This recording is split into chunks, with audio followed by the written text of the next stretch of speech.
Apex Online Racing is sponsored by Elgato, who created this lovely stream deck. For more information about the stream deck, the link is in the description below.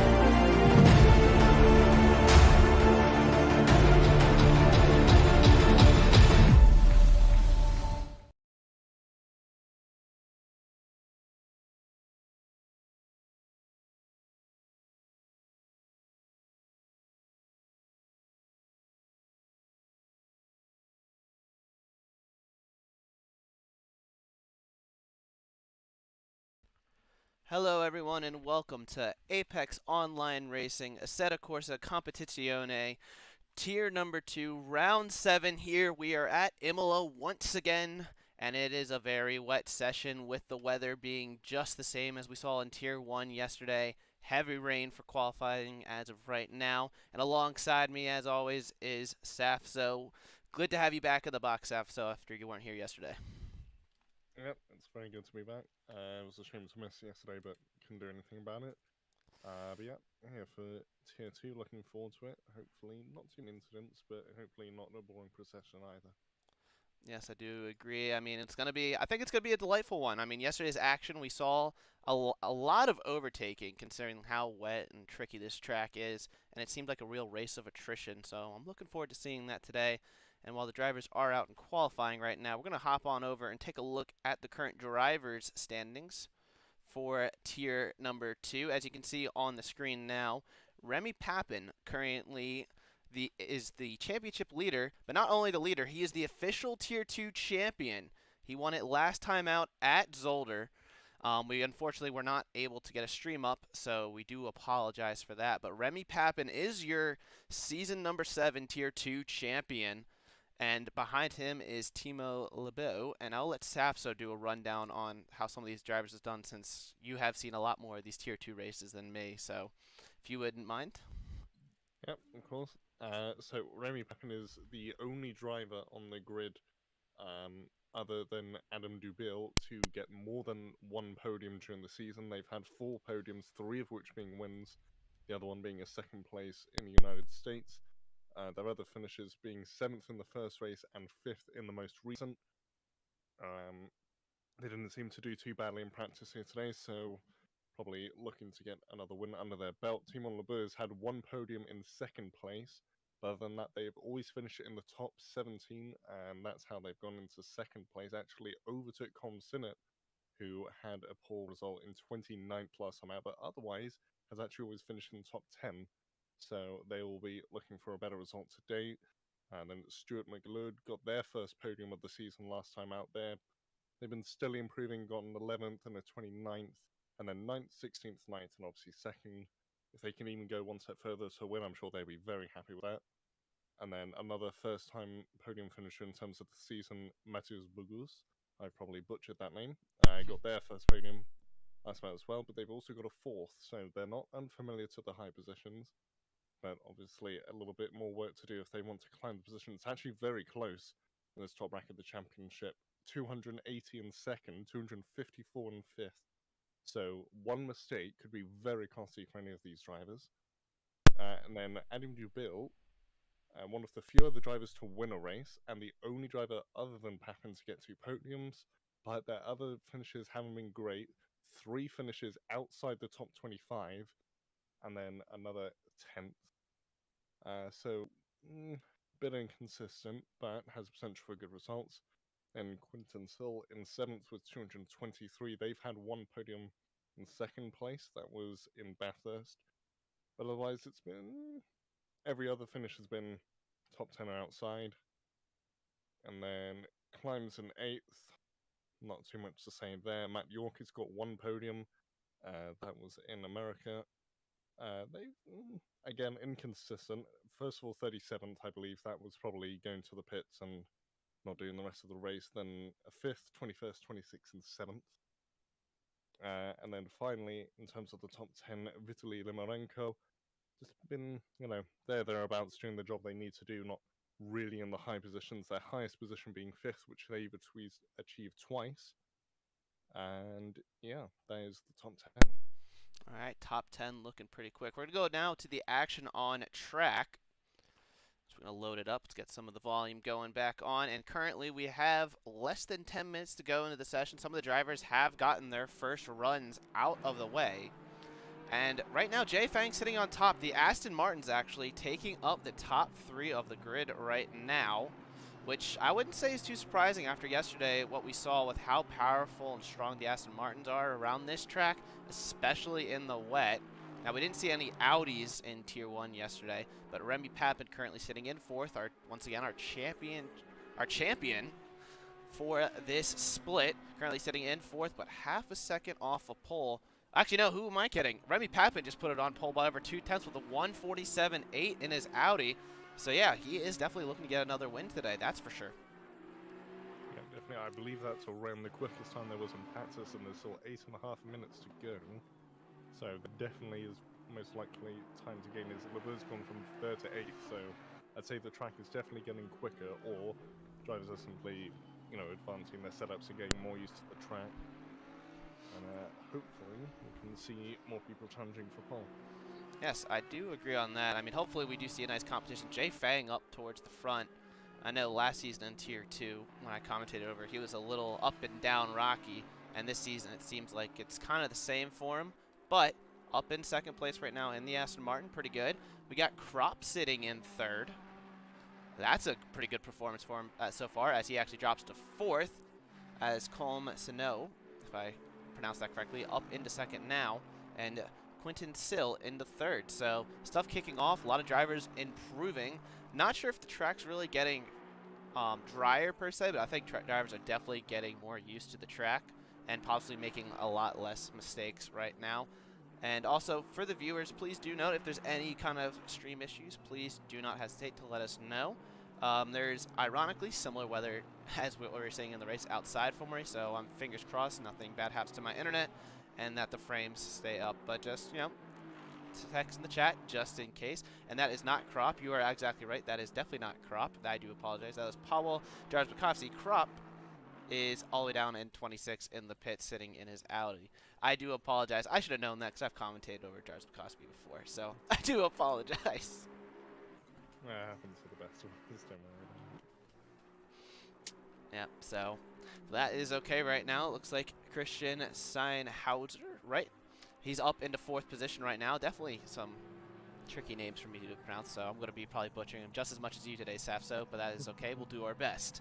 Up at the front, Adam Dubiel, the guy who seems like he's all or nothing, up into 7th at the moment, but Remy Papin still leading the way in his Audi up at the front. Yeah, a lot of people still putting times in, of course, Senate in 2nd now. Still done that, and we were talking about Fang being in 2nd. They've fallen down to 7th now. People are just putting time after time after time in. And I think that's a lot of, you know, as people go over the racing line, they're going to be just making it a bit better, a bit more rubbered in for the following drive. So I actually think pole position might be decided by whoever just crosses the line last, as Sill has gone 3/10 quicker than Peckham.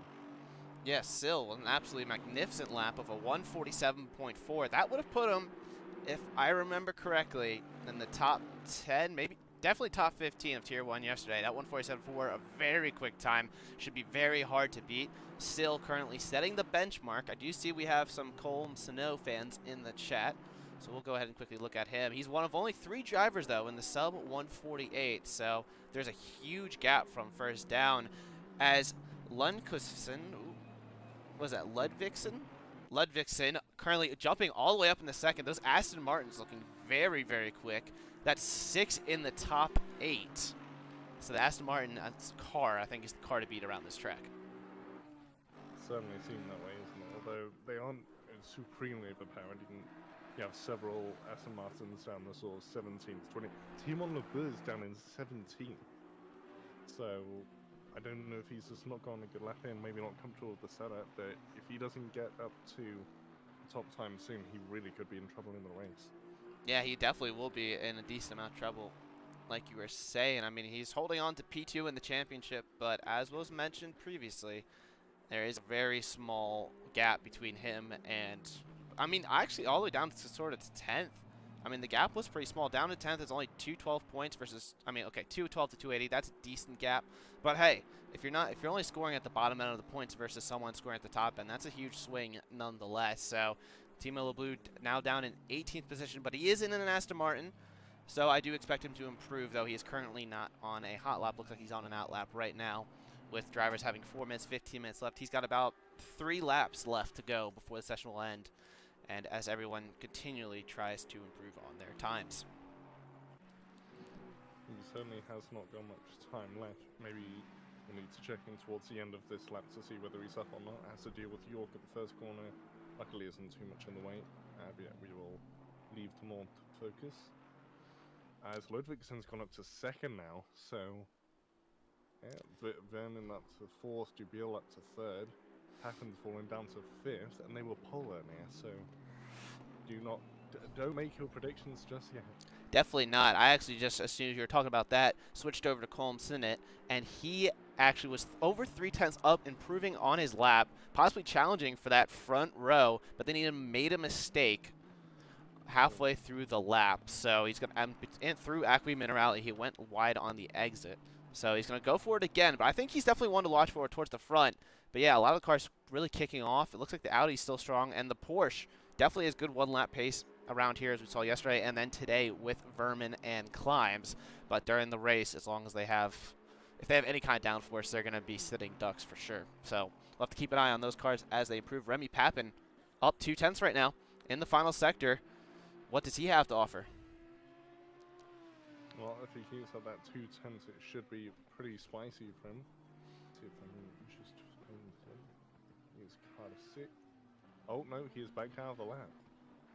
So either he's going for another one, or he just made a mistake somewhere. Very interesting. I assume he'll be going on again. I don't think he'll be going into the pits, no. So I think he just made a mistake and is warming up for another one. But he has got in slow right behind him, so he needs to make sure not to hold him up. Yes, he does. Ooh, Timon is 8/10 up on their lap, so that should put them near the front. Yep, into 3rd place. What a lap by Timon. 2/10 off pole, but 3rd position after being down in 8th is a huge improvement. He's definitely putting his car where it needs to be. I will continue to raise the volumes on my end as well. Apparently the sound balance is a little off, so I'm going to lower the game volume a little bit more and turn you up all the way. My game seems to sometimes be inconsistent when streaming, so I do apologize to the viewers. Just keep letting us know if the balance improves, does not improve, and I do appreciate all the input, since I have not actually. I don't think I've ever co-streamed an ACC race, so this is a first for me. That's for sure. Meanwhile, Colm Sinnott, we know there's fans in the chat. He's currently about 2/10 up as he comes out of the last corner. He's currently only 5/10 off, so this should put him maybe around the 6th, 7th area. Let's see. Yep, right on cue, 7th place to 6 thousandths in front of Steinhauser. So happy with that. Crop is currently 1.5 tenths up, so that might actually go around Sinnott's area. Nope, they have lost quite a bit of time on the straight. Yeah, they were backing out. Okay, ooh, we have a car around. Who is that? A BMW around through Variante Alta there. Not sure who that was. It was, I think, the 92 car making a huge mistake. Yeah, that is Store down in 21st. I'm going to continue. I'm thinking I'm just going to max out my computer volume and just hope that I don't blow my ears out. Hopefully that improves the overall volume of the Discord, because I'm maxing all the gain out right now. Sorry about the exclamation. Pappen is set the exact same time as Ludvigsen. Interesting. The exact same time. Wow, so we got a huge battle up at the front, but Quentin Sill currently leading the way. So he has now he was up there before, wasn't he? I do apologize for that. I'm trying to fix the sound stuff, so I'm going to let you control the end of this Sasso, and I'm going to keep working on the sound stuff. Yeah. Well, qualifying is descending now, so anyone who is on a lap now, this is your last chance. Get your good times in. Dubil is nearly 2/10 up. Someone has made a mistake. That is car 55. Numarenko, they've gone around, but they are not continuing. So, Colm Sinnott is currently nearly 4/10 up on their lap, coming around the last corner. Gained a little bit more. And actually, 4/10 up, this is looking good for pole position for Colm Sinnott. Can they keep the pace going to the line? Looks like Colm Sinnott goes provisional pole position. And I don't think there are too many out there who could challenge Remy Pappens on a lap. Steinhauser's coming to line, and actually, yeah, Steinhauser, half a second up, but they're starting to lose time on the straight. It's going to be very close. Can Steinhauser take pole from Colm Sinnott? Yes, he can by 3/1000ths of a second. He's not the only one up, though. Timo Lebeau, about 3/10 up right now. That could put him on the front row as well. We might want to keep an eye on him, too. Pappens up as well. Though Pappens lost a little bit on the exit of the last corner. I don't think it's quite going to be enough. I think they'll be 3rd. Yep, 3rd so far, but what about Timon Lebeau? only 5th. I think he lost a little bit of time through Ravazza as well. Both the drivers were on laps to challenge for pole, but instead Christian Seinhauser, your pole sitter in the number 47 Aston Martin, with a very quick time of a 147.337, 3 thousandths of a second over Colm Sinnott. So it looks like your mic is good now. So that is definitely good news to hear that I fixed that. Huzzah. Huzzah, indeed. Yes, Christian Steinhauser on pole position. Colm Sinnott alongside him, 3 thousandths of a second slower. 54 thousandths of a second back to Remy Papin. So the top 3 separated by such a small margin. But then if you look at it, the top 6 under 2 tenths from each other. And this is going to be a pretty close race. I think anyone can win this here. I mean, I think you definitely have to favor the Aston Martins, judging by how many of them are in the top 10. I mean, 7 in the top 10, and actually 7 in the top 9. But it's all going to kick off. But also, it's a 90-minute race, a very long one, game of strategy and overall pace and keeping it on track. So I think we're in for a treat. Yeah, I think it's going to be decided on strategy mainly. Obviously, I think first lap could also be really important. Whoever has that initial track position and is able to defend that lead. So someone like Papin, for example, he's used to being in the front. If he can jump up to first somehow, maybe get a really good start off the roll, then he could. Gonna cut you off real fast. For some reason, I just had a huge frame drop, so I do apologize. I'm gonna do the best I can to keep things rolling. But if things are getting too out of hand, I'll have to whisper in your ear or something, because all of a sudden I'm losing frames left and right because of the weather outside. So I do apologize for all the viewers, and I do apologize to you, Saffzo, as well. No worries. And we do have some penalties applied as well. Well, one penalty specifically, 30 seconds to Vitaly Limarenko. I am not totally sure what that's for, but that will, I'm pretty sure, be for anything that happened in the last race in Belgium. So they will not be happy with that penalty, but if you don't want the penalty, don't do the crime. Yeah, so the top 18, though, all penalty for only one driver with the penalty, if I am correct. Crop all the way down in 28th. Someone said in the chat, maybe a crop last to first challenge, and that would be very interesting. But I am also, yeah, for some reason I'm just dropping frames left and right now. So this might not be good for the whole stream's outtake. But hopefully, fingers crossed, things improve. But we'll keep it updated, and we'll do the best we can on both of our ends.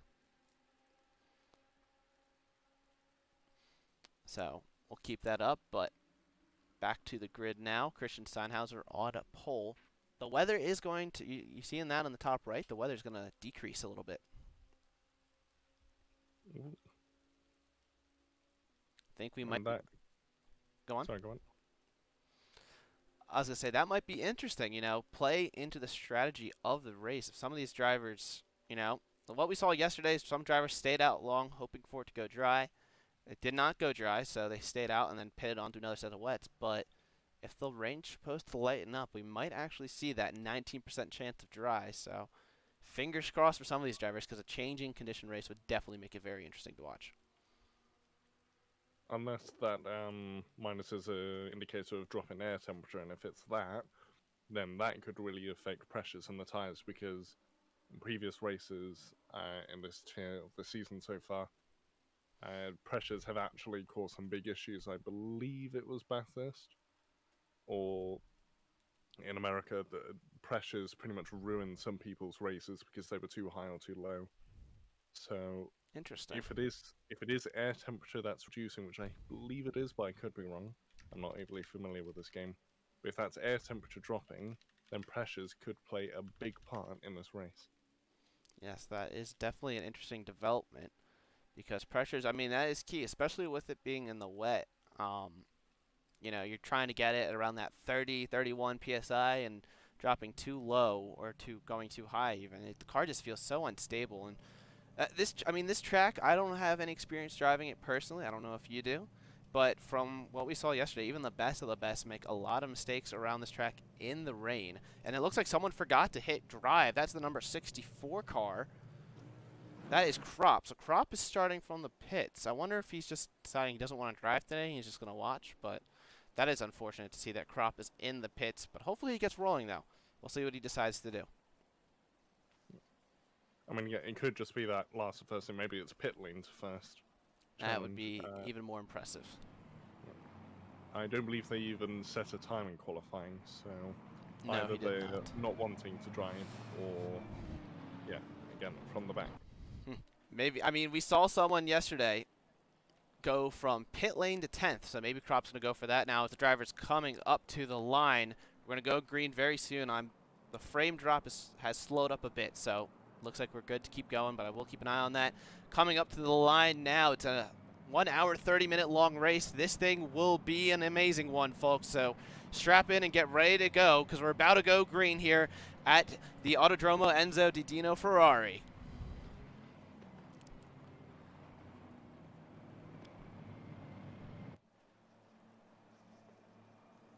So we're up to the line now. It's a very long and slow approach, and we are green, green, green. Go, go, go! Steinhauser gets a pretty good launch, but right behind him, Rennie Papin in the slipstream of Colin Sinnott.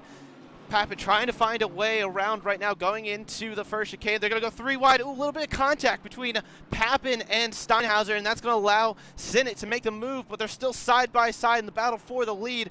But it looks like Steinhauser's going to have to back out of it. Papin, though, looking to try to overtake second place. He's going down the inside, going to break very deep into Villeneuve, but no. Steinhauser holding the inside line, but leaving just enough space. That's going to open the door for Still, perhaps, but it looks like Papin into Toza is going to have the inside line, which should prove to be fruitful. So Steinhauser not getting a good start at all, dropping all the way down to 3rd, and it does look like Crop will not be starting this race as he is still in the pits. Unfortunate for Crop. On Papin and Sinnott's side, it looked like Steinhauser had pretty much lost his positions even really before they properly got going. He was pretty much alongside Sinnott as they went going, and obviously just didn't get the launch that the other two did, left him vulnerable to Papin. He held on for quite a while, but overall wasn't able to hold him back, and then nearly got passed by Quinton Sill. Team Labour also looking for a move, and Ludvigsen all over the back of Team as well. Don't think there's all now. There's a big incident at the back. That's involving Storr, Bugerson, New York, by the look of it.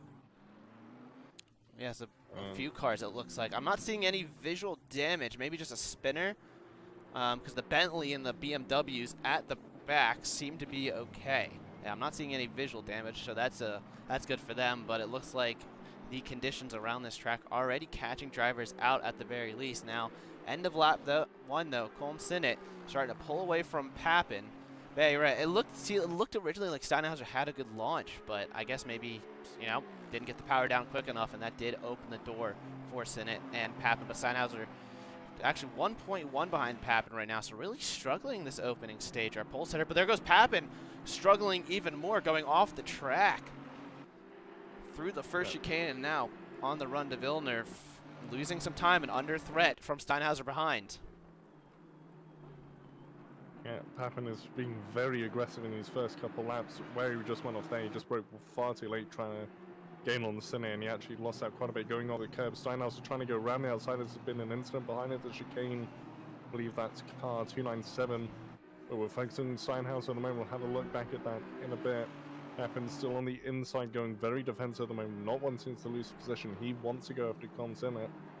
The Steinhauser doesn't want to let go of that position either. Quinton Sill just waiting for something to go wrong, pick up the pieces, and now he's actually having a look at Steinhauser, but it looks like all of them are going to stay put, at least for now, as Ludvigsen has dropped behind Dubiel and Fang, so either made a mistake or there was a collision, and everyone stays put, at least for now. Yes, and that collision towards the back was Yannick Ruff in the Audi, the number 297 Audi. He dropped a handful of positions. He's in that cluster of cars that was in that lap 1 incident through Acqui Minerale. As right now, Remy Papin had a beautiful launch out of Toza. So yesterday we saw guys, whoever had the outside line would get the better launch out of the corners, but the inside line was the way to go. But Papin was really slow on entering to Toza and on the apex, but that Audi just was able to put down the power a little quicker And as a result, he was able to hang on to the position now, but he's going to come under threat once again down the main straight. Does Steinhauser, can he get the run? Nah, it looks like that Audi's getting really good launches out of the corners, but he's going to need to really pick up the pace and start to pull away from Steinhauser if he wants to have a chance at winning this race, because right now Colm Sinnott is just running away at the front. Ooh, but a little bit of a slide there by Steinhauser, so it's looking like the drivers are really struggling in these conditions, at least if you're up towards the front, that is for sure. Quinton Sills actually really looking good. Been on the back of these top three ever since the start of the race, and he's just been looking for every little avenue to get past Steinhauser, trying to take him out going different lines. And it really looks like as soon as Steinhauser makes any big mistake like Papin did at the first corner, Sill will be there to pick up the pieces. But also they need to look at the team on he's not too far behind.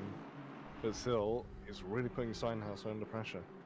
Yeah, so now let's go back down the grid a little bit more. I mean, a lot of these cars are really close together. I mean, all within a second of each other. Go backing right now to George Sazonov. He's only down at 15th in the Aston Martin, but he's in a huge cluster. There's actually the McLaren off.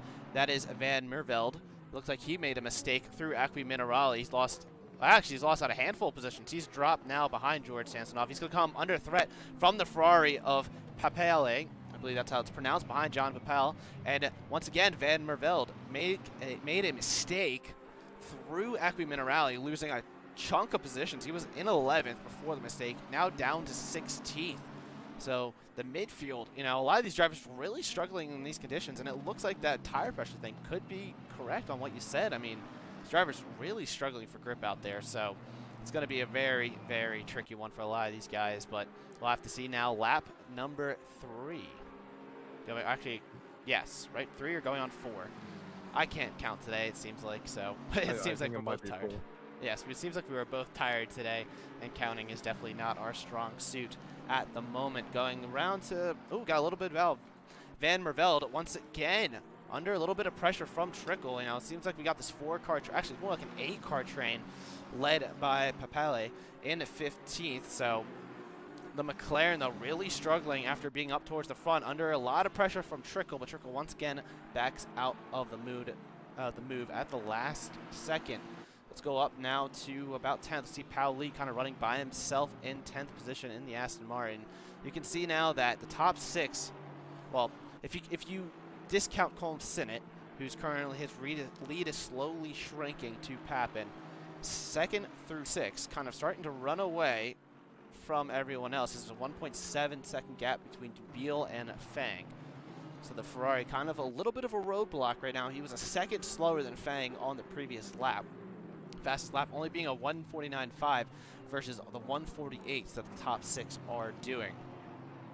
So I think that is key, something to keep an eye on, is that just the overall pace. See if the top 6 can kind of pull away from the rest of the field and isolate themselves so they can battle. But Fang made a little bit of a mistake by the looks of it, because he is 6/10 down on his lap at the moment. So maybe it's the top 5. Ooh, we got a spinner. The 17 car, Daniel Brunschitz, currently off the track on the exit of Variante Alta. Not sure what happened to his McLaren, but both McLarens really struggling so far. Must say, I'm a little surprised. Speaking of struggling, Steinhauser is starting to rope in Papin again. But Papin is bringing in Sinus as well in, I believe, the middle sector. Last lap he closing an entire second. So this battle for the lead is certainly not over. Sinus not going to secure it. And again, I do think this is going to be decided on strategy more than pace. I do agree on that. That last lap, so Sinnott did a 1:49.5, Papin at 1:48.6, and Christian Steinhauser a 1:48.2. But here's the even most surprising thing: he wasn't the fastest guy on the track. Timo Lebeau did a 1:48.1 and has the fastest lap of the session so far. So it's like, if you look at the top 5 right now, it's the reverse order on who's the fastest. So that is definitely very interesting. And so if you make any kind of mistake and you're in the top 5 right now, you're definitely going to get pounced by the car behind. And it seems Steinhauser on the back of Papin is maybe making Papin sweat, but he's lost 2 tenths to Sinnott in that sector. So not having the pace he had last lap. maybe Steinhauser might be able to get past, have a look at Sinner himself, or maybe Silla Timon will get past. As I believe Steinhauser just made a mistake. I don't think that's going to let Silla in, but it might just give him that little psychological advantage going down to turn 1 if Steinhauser makes another mistake in these last couple of corners. Looking pretty fine so far. Yeah, it is. Still, again, right all over the back of him, and he is ready to go. Yes, it is a very long run all the way down to Tamburello. And if you're right on that rear bumper of the car ahead, it doesn't look like he's close enough this time around with the two cars both being Astons, probably running similar amounts of downforce. But if you can get right on the bumper of the car in front of you on the exit of Ravazza, you have a really good chance of making the overtake. Meanwhile, Ryan Raynor in the Lamborghini off through Ravazza, and he has dropped down towards the back of the grid. He was up in 18th, he's now down in 24th. Had a little bit of off. Not sure if there was any contact involved, but he has lost 9 seconds on this lap and almost as many positions. So it's looking like this cluster, it's like if you make a mistake, you drop back about 9-10 seconds.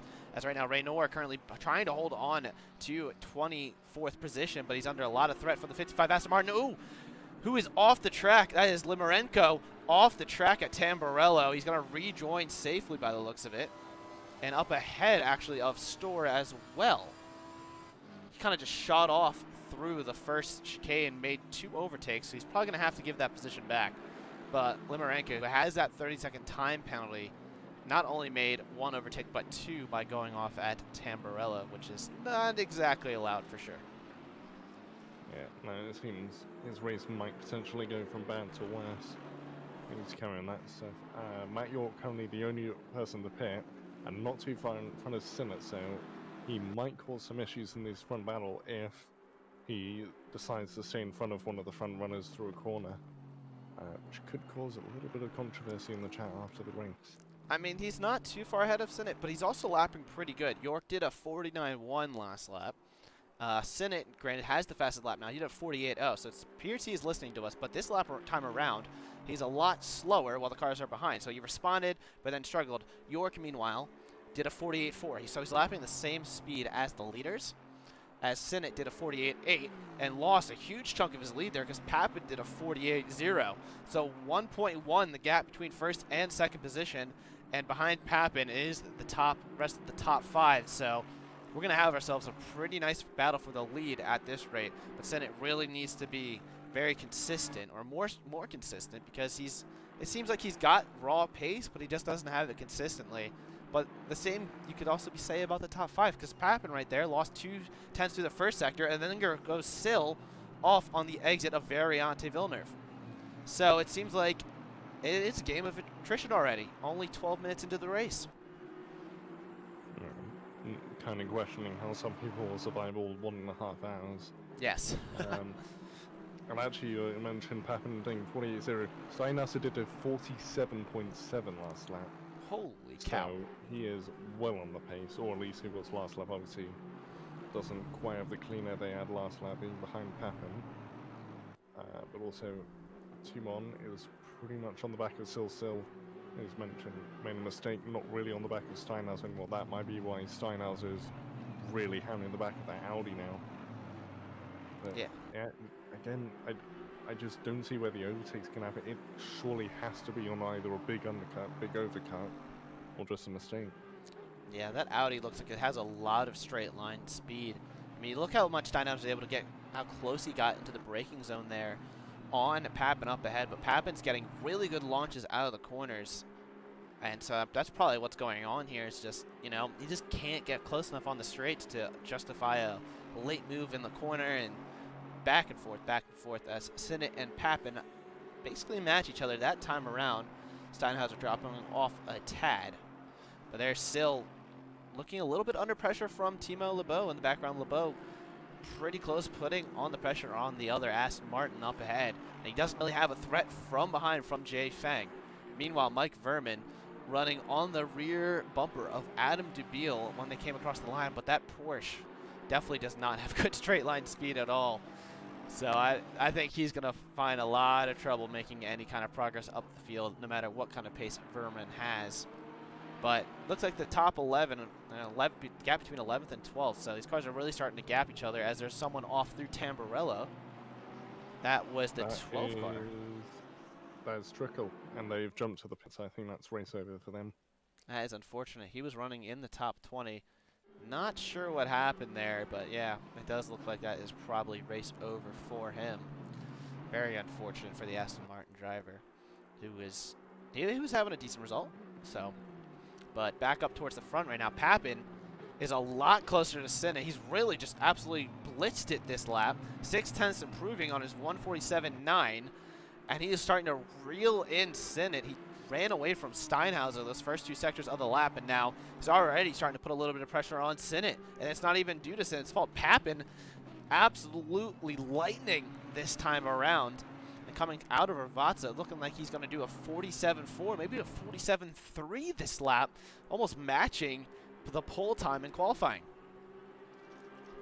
It just shows Papin definitely wasn't, you know, he hasn't lost to the pace, just maybe didn't get the perfect lap together in qualifying. I think he's actually got the slipstream in Senna, so I don't think he'll quite go for it in turn 1. Has a look, but won't go for it, not quite close enough. But Senna's really going to be sweating that scene now. He's leading, he's got a lap car ahead, a very quick Papin behind who's pretty much lost Steinhauser. Senna is in danger. Yeah, he's in a lot of danger right now. I mean, that lap just seemed like the Audi all of a sudden worked because Steinhauser did a 48.1 versus Senna's 48.2. So whatever Papin did that lap that we missed, he gained a huge amount of time. He just threw Toza. He's just so much quicker. I wonder if the track is drying up a little bit because it's not often you see drivers match their qualifying time on a full tank of fuel. So and it might be drying up a little bit out there. I mean, obviously not as much as some of these drivers might want, but Papin really trying to challenge for the race lead. And if these two start battling it out, we know very well that Steinhauser and Sill will be right on the rear of them and will try to pressure them for their positions as well. So the battle for the lead has now started to kick off on lap number 9. Ooh, Papin didn't have a great chicane there. That's definitely lost him a good 3 or 4 tenths probably. And looks like that battle will be able to pull and hold for a few laps now. So it will, unfortunately, Papin losing a little bit of time. Also, the drivers have started to reel in the car up ahead. The 65 core of Matt York. York's still lapping really good, but, you know, just not as quickly as your race leaders are. You can also see in the background behind Papin, you see Jay Fang at the rear end, and then Ludvigsen in 7th, completely out of sight on the exit of Rvatsa. So you just see how much quicker the top 6 are compared to the rest of the field. I mean, Ludvigsen did the same time as the cars in front, but there's only so much you can do when you're already that far behind.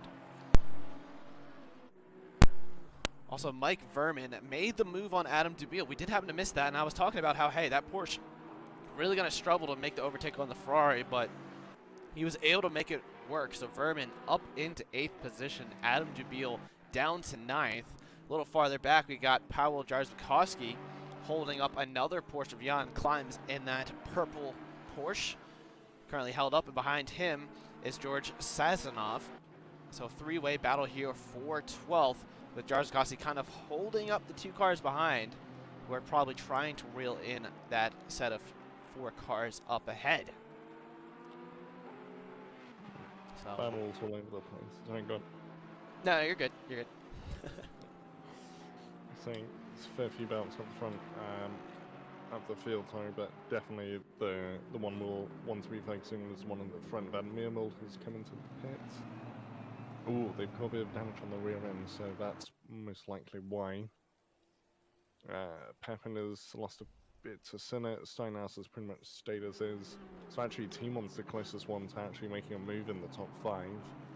But Aston Martin, when you're in the exact same car in this game, it's much more difficult to figure out the weakness of the other driver and such. It's pretty much all on racing lines and braking points and such. But even when you recognise that, even in the same car, it's sort of, you know, it's the classic phrase, one thing to catch up, another thing to overtake. Yeah. Timon, I think if he can pull an undercut in the top 4, he could get into a podium position if he's lucky. That is true, but if you look in the top right of your screen now, in 15 minutes we'll be going from heavy rain to light rain, so that is official. The track will be drying out. So I don't know if an undercut's going to be the move. I mean, the track is drying, and we might have dry weather in about 30-40 minutes time, so the overcut might prove the best strategy, because even if the track, you know, someone pits early for, say, tires designed for a greasy track, if it fully dries out, those tires will not work at all. So strategy is about to probably become the biggest factor of this race, not necessarily overall pace. So I think anything is possible at this rate, even though we have 5 cars at the moment who are the class of the field. Meanwhile, it does look like Trickle and Van Mervelde have officially retired from the race, so that is unfortunate. So Matt York is now then currently the last place man running, and he's got Compton right behind him. He's going to have to let him through. This is where the battle in the top 5 could get a bit spicy unless he lets everyone through on the main straight. He's almost bound to at least hold someone up a bit. Question is, who's going to be the unlucky one? Yes, the question is indeed who is going to be the unlucky one. We're actually going to go on board with Matt York, watch his over his rear wing. I mean, again, he's not lapping bad. He did a 48.5 last lap. He's going much faster than the cars in front of him. But, you know, when you're basically 2 seconds behind the nearest car, there's not much you can do, and you got the race leaders behind him, so you will have to yield. So Matt York probably hoping he'd go to the end on the end of the race on this set of tires, as he already completed his mandatory pit stop, but definitely will not be able to do so. And you can kind of just see when you're watching the rear wing of his Aston Martin, you can kind of, you know, get a good view of, you know, the track conditions right now, and it definitely doesn't look as bad or like it's raining as much, at least from the rear view. Let's go on board with him. The front camera, just as much water coming down, so maybe that's just my game. Oh. Go on. I don't know if you saw that, but Papin got very close to the back bumper of Sinnott. I did not, but he is right on the rear of Sinnott now. Once again, the battle for the lead is on. Papin trying to pressure Sinnott once again. Sinnott 3/10 down on his current best lap, while Papin matching it. So drivers doing 47s now through at Qui Minerale.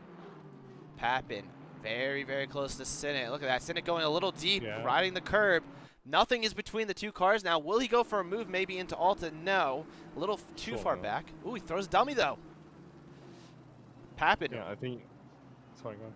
Papin really trying to go on the offensive, but not the best Variante Alta. And now Steinhauser's here as well.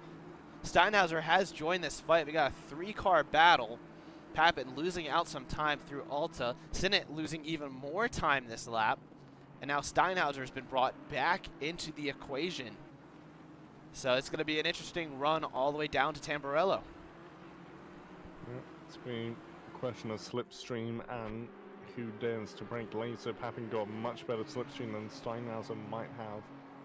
Is it going to be... Yeah, he's got the slipstream. He's going to have a go into turn 1. Will he go around the outside or down the inside? He's going for the outside. Sinnott will have to defend this, but will he be able to carry the momentum needed? Papin going the very long way around, but that gives Sinnott the better line and the better traction. Look at Steinhauser now really nearly hitting the back of Papin. They keep it clean for now, and this might let Sin and Timon finally back into the battle with these top 3. And Papin, he just needs to wait for the right moment.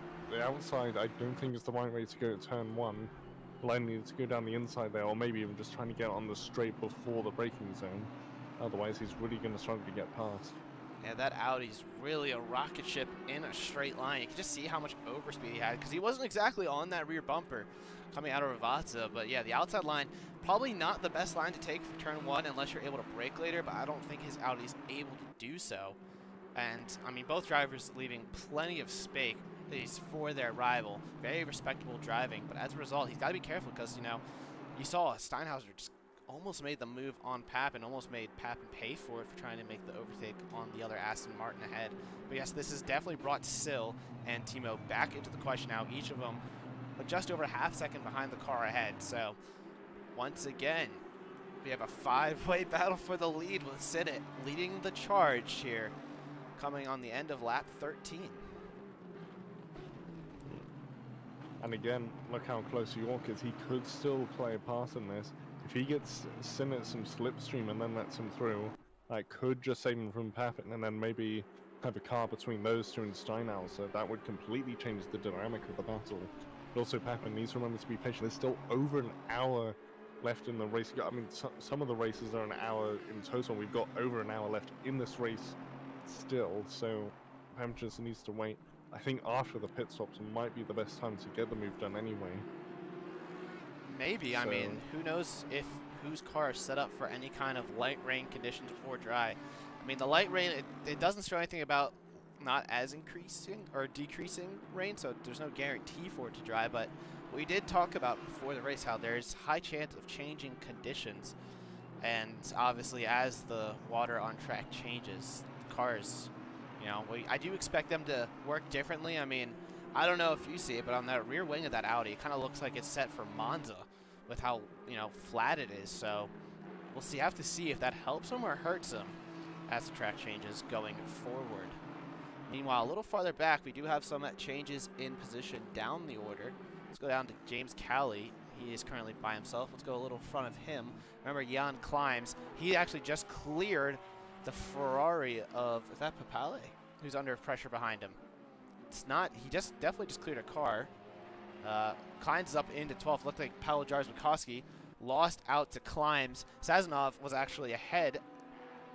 And Sazonov's down into, I believe, 15th? Is that 16th? Okay, so we must have missed something there through Sector 2. Because a few cars shuffling around. That McLaren, I believe, is a lapped car. It's the top 29 car. So not sure why he's battling so hard. Because that is actually that's Van Mervelde. Van Mervelde and Powell having a battle. Yeah, Van Mervelde very nearly colliding at the chicane, but just about kept it clean. Don't know if he just lifted off or whether that McLaren has really bad straight line speed.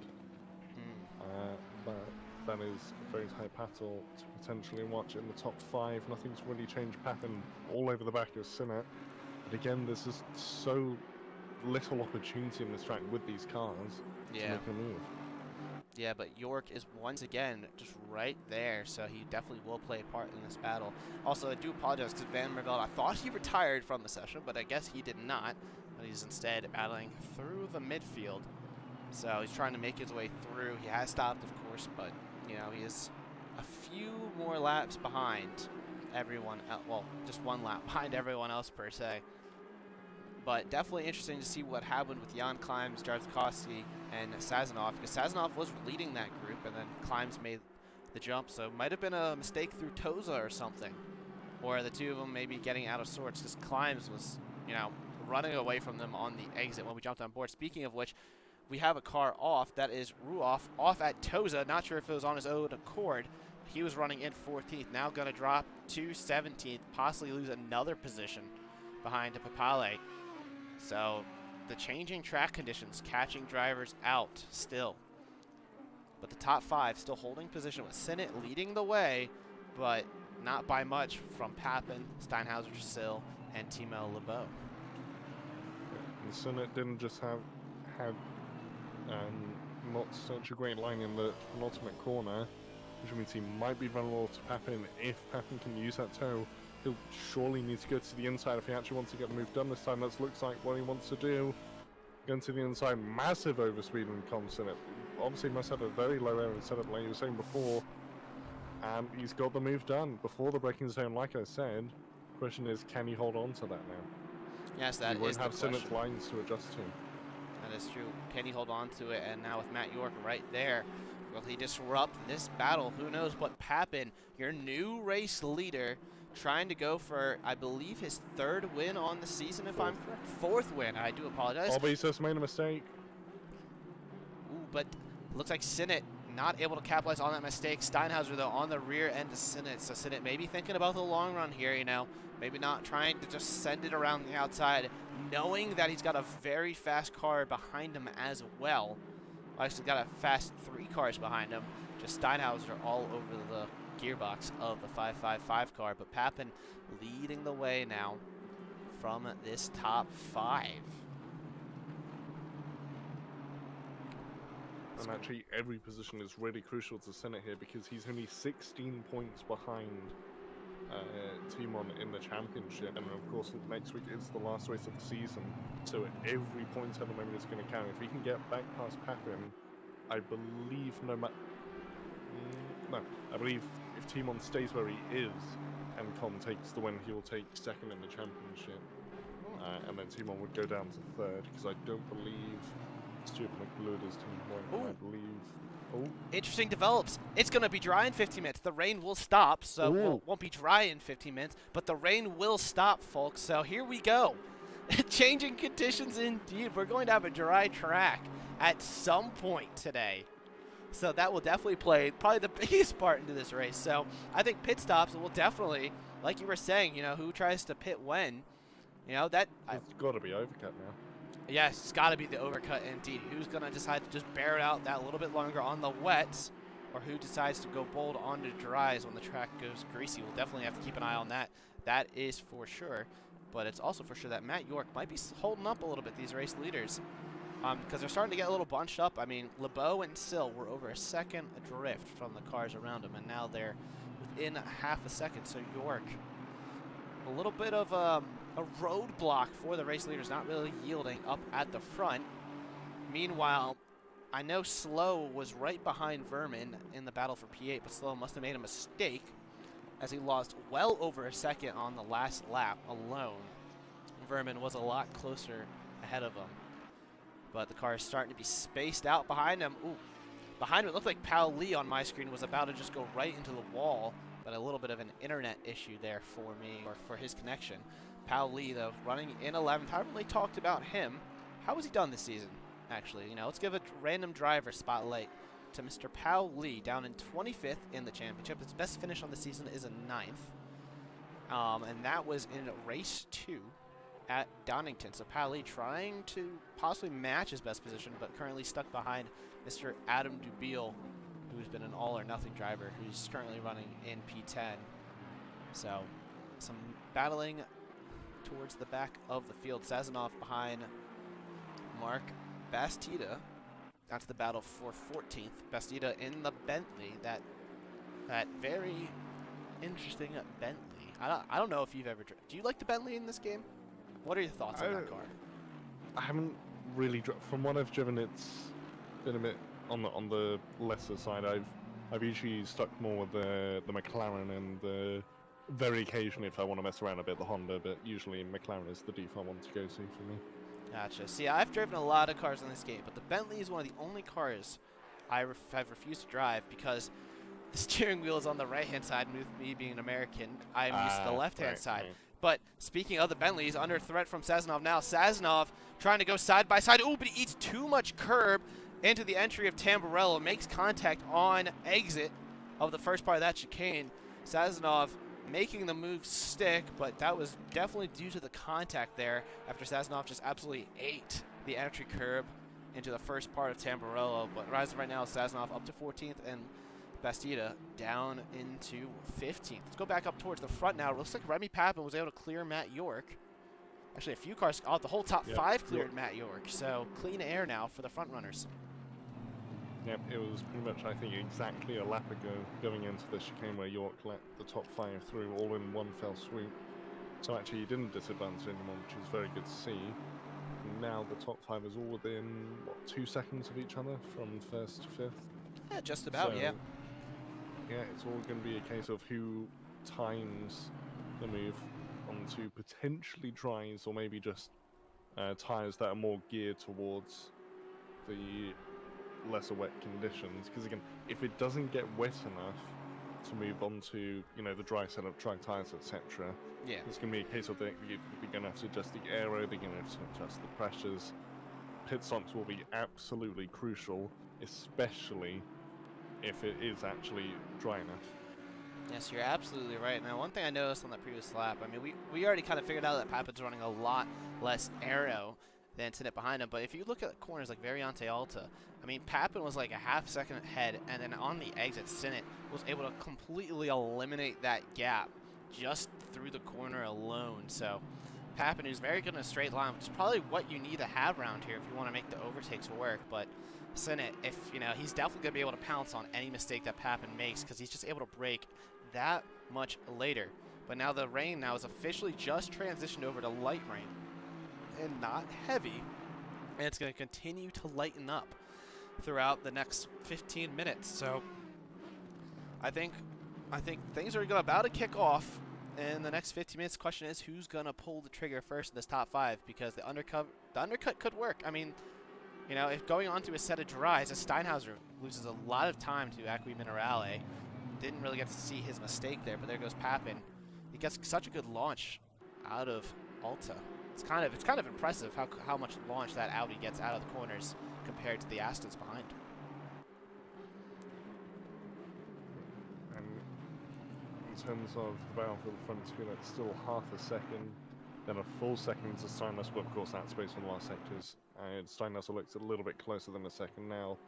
Still in the back of Steinhauser, but just doesn't have the straight line speed that, for example, Papin had on Sinnott. Yeah. So maybe what Sil might try to do, if it's possible, is lower the aero during the pit stop and then go for that move afterwards. Because again, when it's less wet, he won't need as much aero. He won't need that downforce to keep the rear steady. So Steinhauser doesn't lower aero, and Sil does. That should make his job a little bit easier. I don't know. Is that possible in this game? That's the thing. I don't actually know if that's doable. I don't think that is, because I know you have other cars like Formula 1, you can adjust the front wing, but these cars don't have a wing as York goes off in the background. So I don't think he can necessarily adjust the aero. So he might be stuck as is. I mean, you can adjust tire pressure and fix any damage, if I am correct. Yeah, I think you're right. I think it's just pressures and damage. But hey, the pressures is probably going to be the most important thing, because the track just went to damp. It has been wet this whole race, but it just changed to damp as we were speaking. So I think pressures are going to be the biggest key. Who nails the pressures and who doesn't? And now the question is, now it's drying right now. It's going to be cloudy as we have a car off through Tamburello. That is Ryan Raynor again doing a little bit of donuts on the exit in his Lamborghini. But the question now is, it's going to stop raining in the next 10 to 15 minutes, but the question remains, what if it picks up again? No one knows. Yeah, that is true. We can't see sort of 30 minutes on.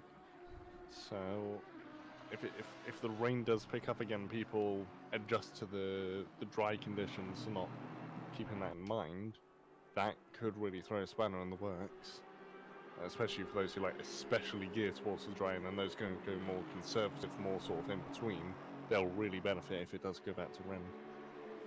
Yes, definitely would be very interesting. Now, P3, 4, and 5 all lapping within a tenth of each other, and 2/10 slower than the front two. So Papin and Sinnott trying to slowly pull away from the other 3 cars behind, but they're still all lapping within 2/10 of each other. So very, very impressive pace by the front 5. Behind, Jay Fang did a 47.9, so he's kind of stuck behind Matt York right now, losing a little bit of time. But the rest of the grid really struggling to do low 47s. I mean, Ludvigsen actually gained a second on Fang on that previous time around, but he's still 6 seconds behind the Chinese driver ahead.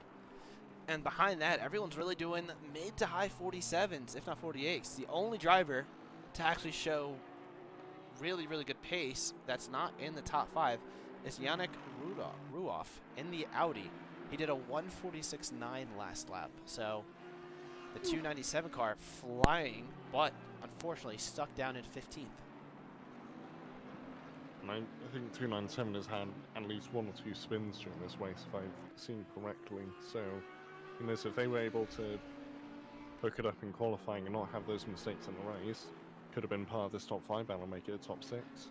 Yes, I do agree on that. But again, he still could gain a decent amount of positions in the coming minutes, because in 5 minutes now, the rain will stop, and it'll just be a matter of time until the track has a dry line form. So very shortly, we will see drivers pull the trigger and pull a pit stop onto the dry tires. Question is when, and that could be a huge deal breaker. I mean, if you're someone like Timo LeBeau or Quentin Sill, do you go for that immediate undercut and risk it, Or do you wait, maybe try to go a little longer on these wet tires, maybe let the track dry out a little more, so that way, you know, you could focus on tires that'll work a little better as the race goes on.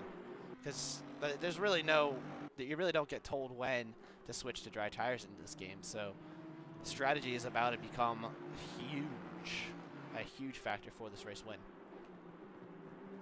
I think people like Timo and actually Sinnott, I think Sinnott might be the prime candidate to go for like a big undercut because he'll be wanting that lead back. And probably the best way to do that is to just do a different strategy to Papin, either come in considerably sooner or considerably later and try and get it done that way, because if he just keeps going as is, he's not going to get anywhere near him. No, he will not. Papin's starting to really gap the car behind. 1.3, almost 1.4 seconds now between the pair. Papin's low aero setup definitely starting to work more now as the track dries out.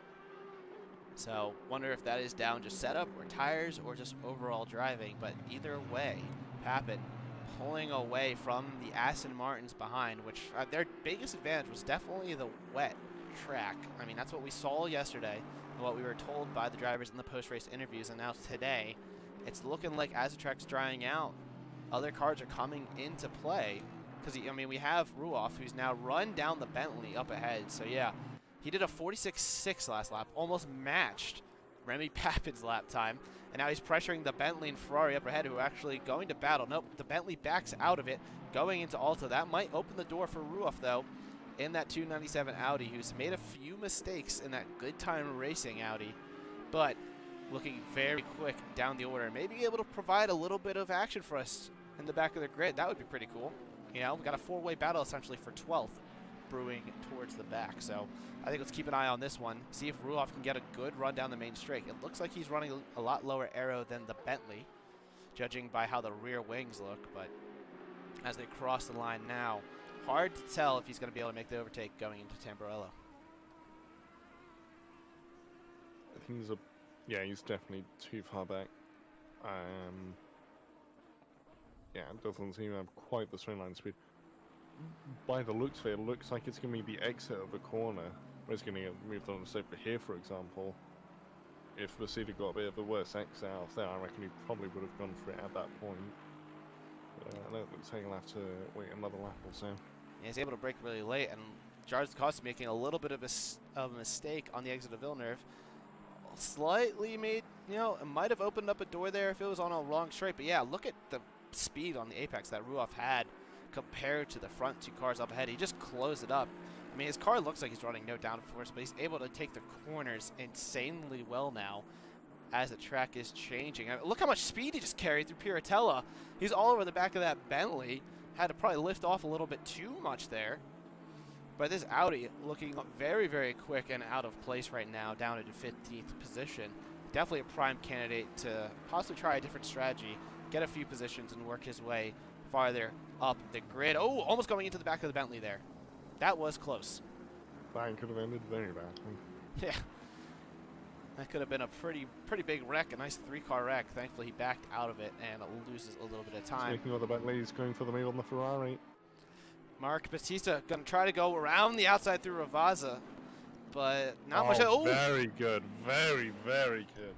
What a switchback there by the Bentley, but does Jarvis Bukowski can he get a run out of the final corner, possibly get that overtake back?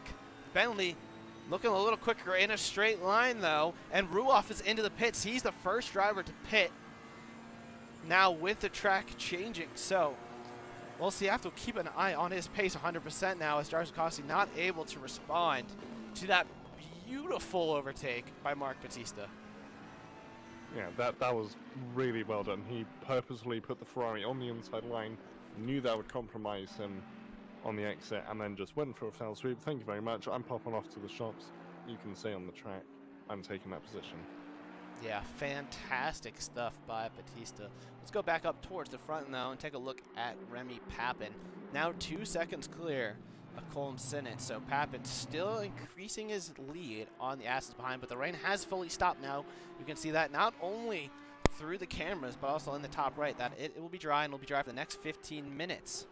So now it's just a matter of time. When does the track change to greasy, and how long does it take for it to go green and then fully dry and fully fast? That will be the question now. No one trying to pit from the top 5.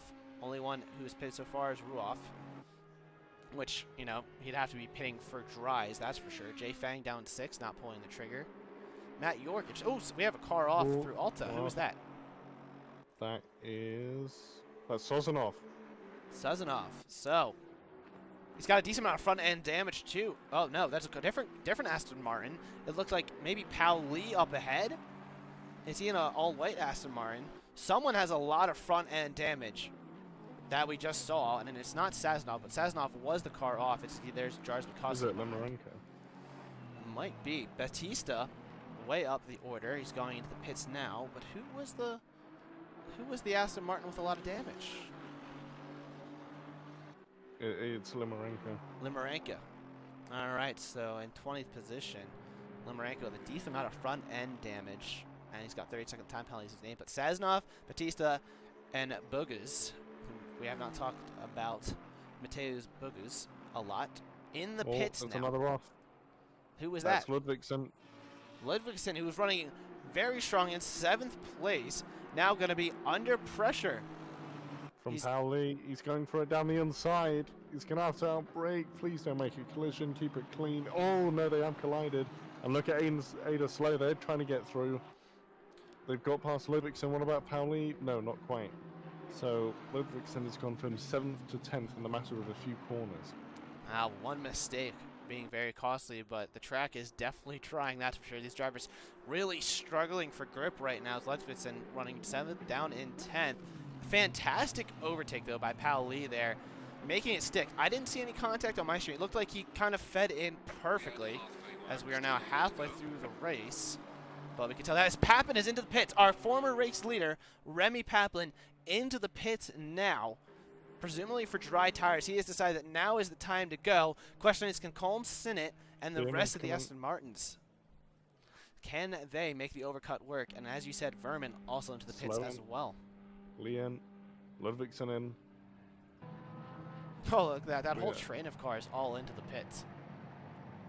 And the thing is, we've just hit the midway point of the race exactly, pretty much.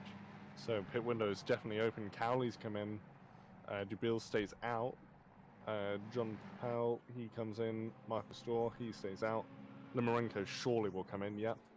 Brunschitz. Will he stay out? Will he go in? He is staying out. I mean, the track is still damp, so I could just wait a little longer. I mean, we did see yesterday some drivers stay out.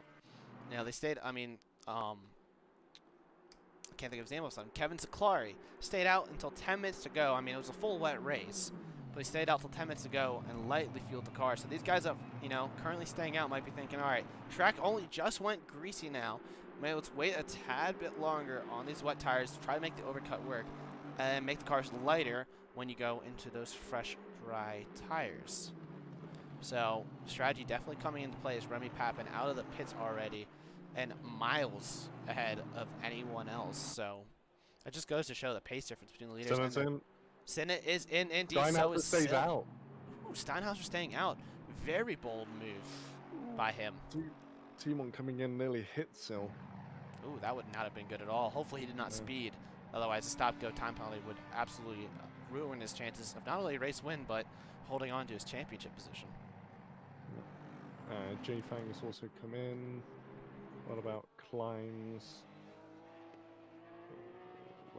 There's Climbs. He's Climbs in comes well. in. Yeah. So what about Powell? Zifarahi? He is staying out. Interesting. I mean, right now, Christian Steinhauser still matching his 46.7.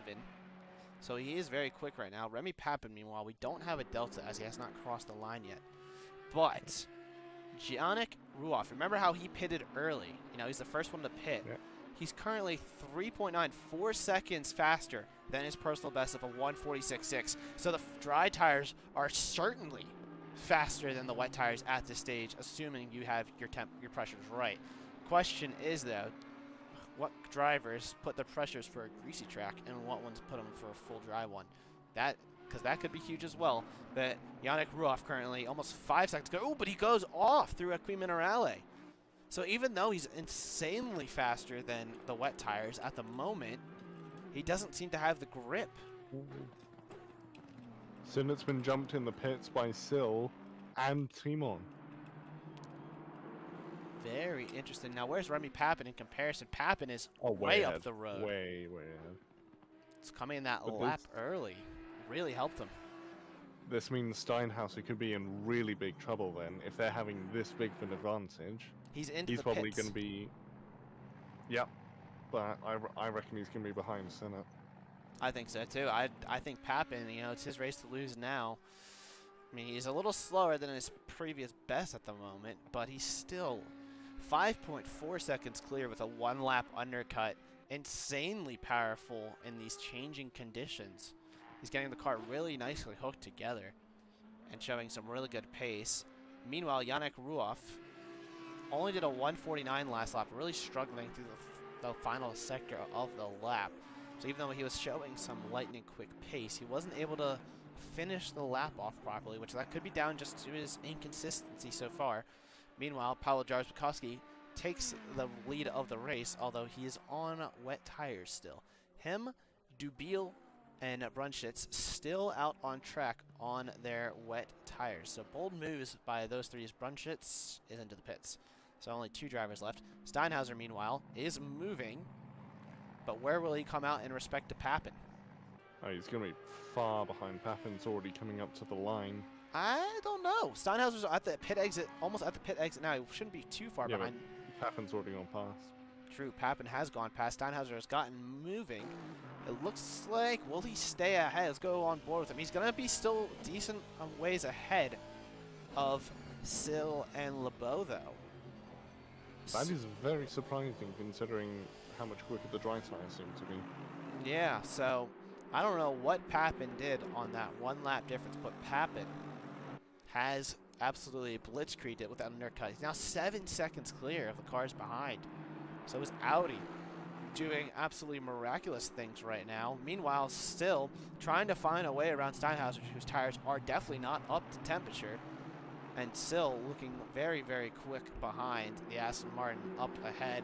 Maybe going to look for a move through Piratello or possibly into Equiminerale. Let's see if Steinhauser can actually carry some speed through the corner. He's able to do enough, runs a little wide. Surprisingly, some of these drivers still got their windshield wipers on, so I have to assume they're in different camera modes. Otherwise, I would go crazy with my windshield wipers on in dry conditions like this. Yeah, that certainly wouldn't be favorable, is it? Paolo's finally come in. What about Adam Dubiel? Yeah, Dubiel's in as well. So now every single person would have pitted once they come out. And Pappen will take his rightful lead back. Yep. He's got taken it by a margin, almost 8 seconds clear of the 4 cars behind. Absolutely magnificent drive by the outer driver right now. Just outstanding performance. Very Dundee. It's gone from a 5-way potential battle for the lead for now. Pappen just running away, and a 4-way fight for second. Yeah, 1:45.9 lap compared to the times done by Sil and the rest of them, only 47s. So over a second on those cars that last lap, while Steinhauser, of course, came out of the pits. But Remy Pappen leading the way with 38 minutes to go. And just absolutely cost. Oh, he has to. Unless he makes a mistake, he has certainly got this win in the bag. Be win number 4 on the season for Remy Pappen. Absolutely dominant performance by the Audi driver. Good job to the Frenchman. Meanwhile, down the order, Ludvigsen has dropped to 11th, but he will certainly jump. Dubiel and Jarzbakowski currently leaving the pits. Looks like they'll be behind Climbs. Let's see who else. Yannick Ruoff he's down in 15th. He was down in 17th at one point. It looks like he might have cleared some cars. But who else? I'm trying to see if any other big movers through the pit stage. Not really many outside of Cole Messina losing out several positions. But it looks like most drivers kind of held position for the most part. No one getting huge jumps like Remy Pappen did. But this does make me wonder, Did Papin adjust his tires? I mean, with just how quick he is compared to everyone else. I mean, Sill is currently improving on his best lap, but Papin's improving on his, and his is over a second faster. Did Papin possibly go for tires that were optimal for a greasy track, and could he be vulnerable if the track goes to green and fast and then optimum? Because if these drivers are struggling right now with it being greasy, and once the dry line forms, Papin's tires are surely going to be overpressured. I don't think that's really something we can answer, is I think it's going to be a waiting game. So it does still indeed sets a new fastest lap, but so did Steinhauser, about 10th quicker than that. Papin a 44.8. Yep. 1.4 seconds quicker than Steinhauser. Yeah, he's blitzing at the front right now, but time will tell. Track temp, it was Sinnott struggling on the exit of Tamburello, but track temp is up 3 degrees in the last 15-20 minutes, up to 31 degrees Celsius. As Sinnott really struggling in these dry conditions. He's, you know, hitting the gravel on exit of these chicanes and, you know, really not putting the car together at this time, not showing the pace that he had early on in the race when he was 2.6 seconds ahead of everyone else. Yeah, I think probably his car's more geared towards the wet, maybe tried to go for that hero lap in qualifying and then was just hoping, you know, if it stays wet I can hold on to the lead but clear that as an app. And now it's looking doubtful he'll even get near a podium. Yeah, it's gonna take a little bit of luck and skill, I think, at this stage. But he's only 1.5 behind Timo Lobo and 2 seconds behind Sill. So anything is possible. We still have 35 minutes left. You know, over one third of the race is left to go. We're almost an hour into it. So plenty of things can happen. Speaking of plenty of things, Jay Fang, you remember, he was only like 2 or 3 seconds behind that front 5. Has really fallen off. And Mike Verman actually reeling in the Chinese driver. Verman setting pretty good lap times. I mean, the last time around they matched each other, but Verman was a lot farther behind at some point. I mean, you remember he was, I mean, I'm pretty sure Ludvigsen was upwards of close to 10 seconds behind when he was in 7th. And Verman showing some good pace so far, but Fang responding this time around. Speaking of responding, Steinhauser and Sill, 44.7's last lap versus Papin's 44.2. So now as the track goes green, the 2 Aston Martins starting to catch up to the pace set by Remy Papin.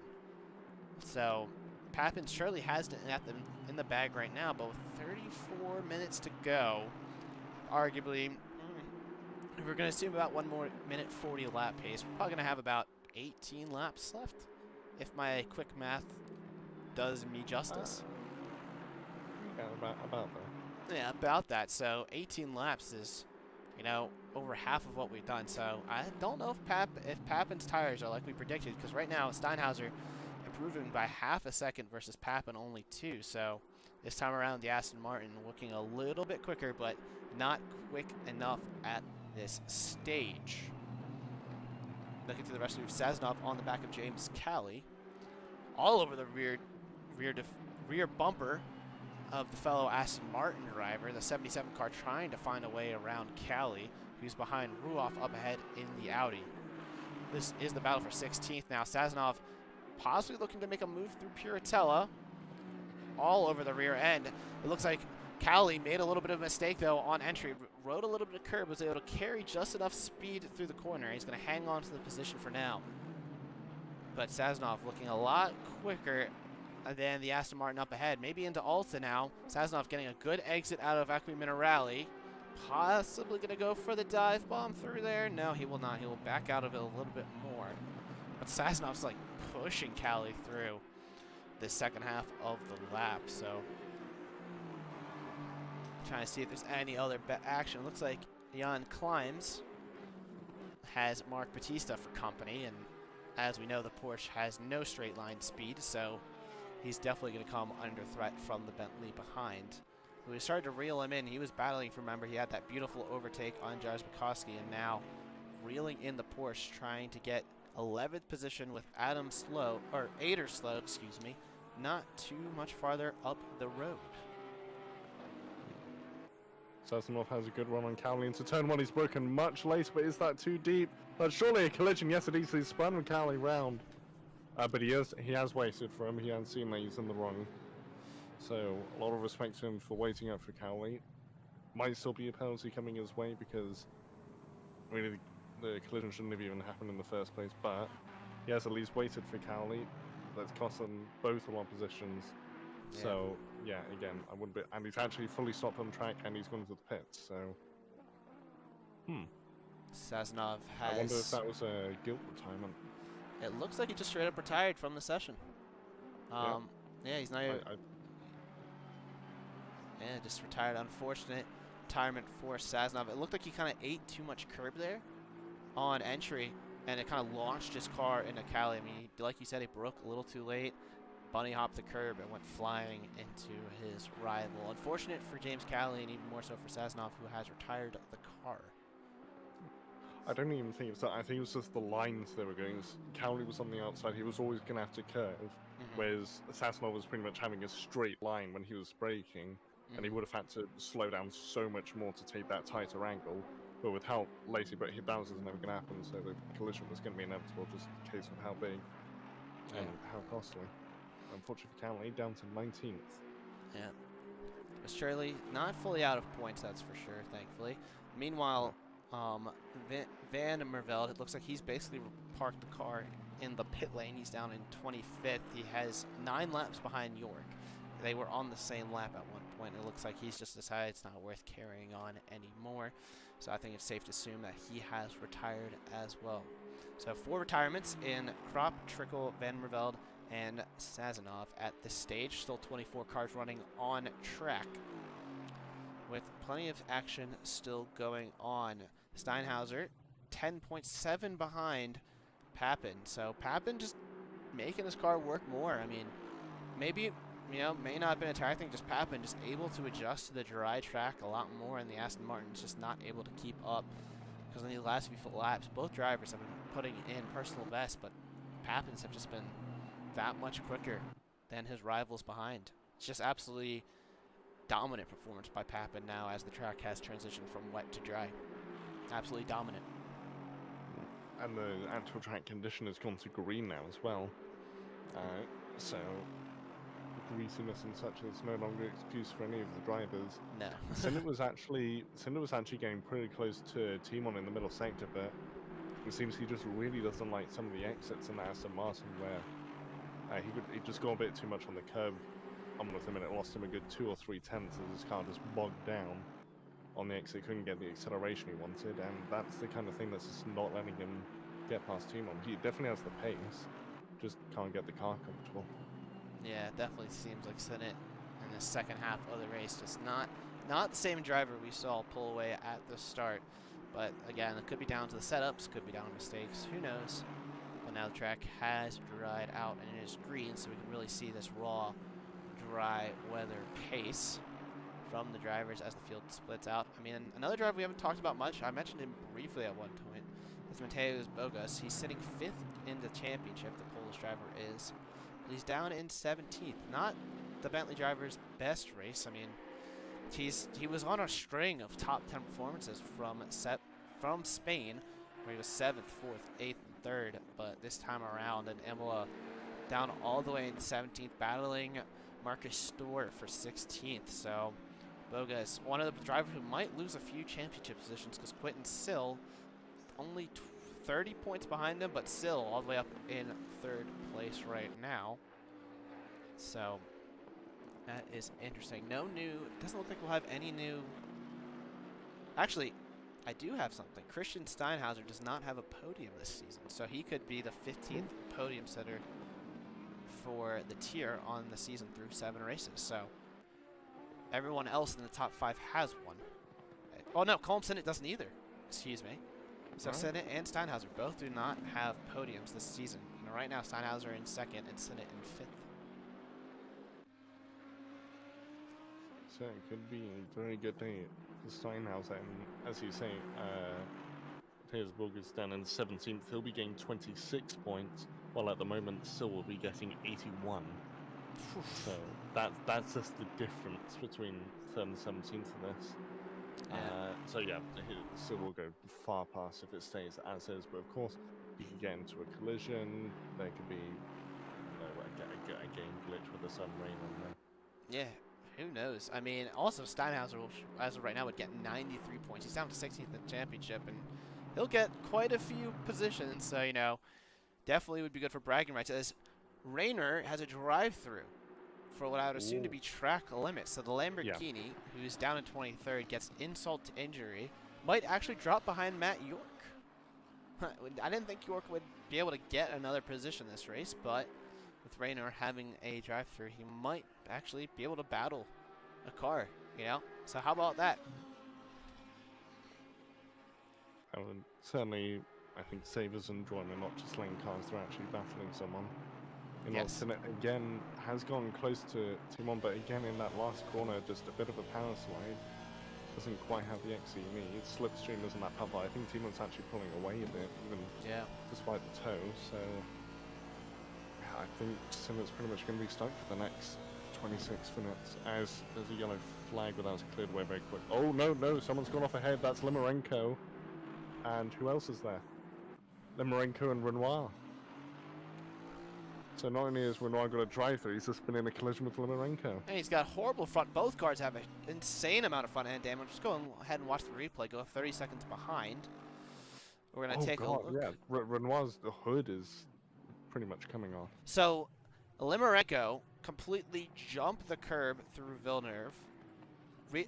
And so did Renoir. They both went off. That was... Oh, so it wasn't a collision? No, they both went off and smashed the wall off circuit. Huh. That was probably that's something you might want to watch in the replay. That's probably the weirdest collision I've ever seen. Because Limarenko lost the rear end through Villeneuve, and it's like Rayner did the same exact thing. Both cars struggling insanely right now with huge amounts of front end damage, but that was probably the weirdest and craziest crash I think I've ever seen. Because they both just went sliding off. It was like that karting video from like a few weeks ago where it was a wet track and drivers went straight off at a corner. It kind of looked just like that, but in these GT3 cars instead. Oh, yeah. Oh, that is not... Ooh, and they come together again coming out of the final corner. These drivers really just kind of giving up, per se, as Rayner goes into the pits. Limarenko stays out. So that is interesting. Not far behind him, though, is Steinhauser and the battle for second. Steinhauser under a lot of pressure from Quinton Sill right now.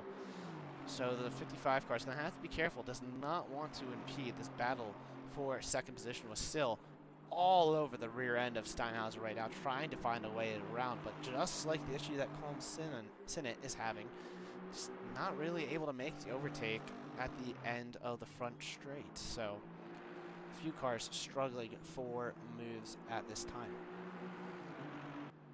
Yeah, I think what Sill really has to do, he just has to get a godly exit out of the last corner, hope that Steinhauser makes a mistake, and then that's pretty much going to be his only open window at this point, because the rest of the circuit is pretty much impossible to make an overtake unless the car ahead makes a very big mistake and pretty much opens the door for him.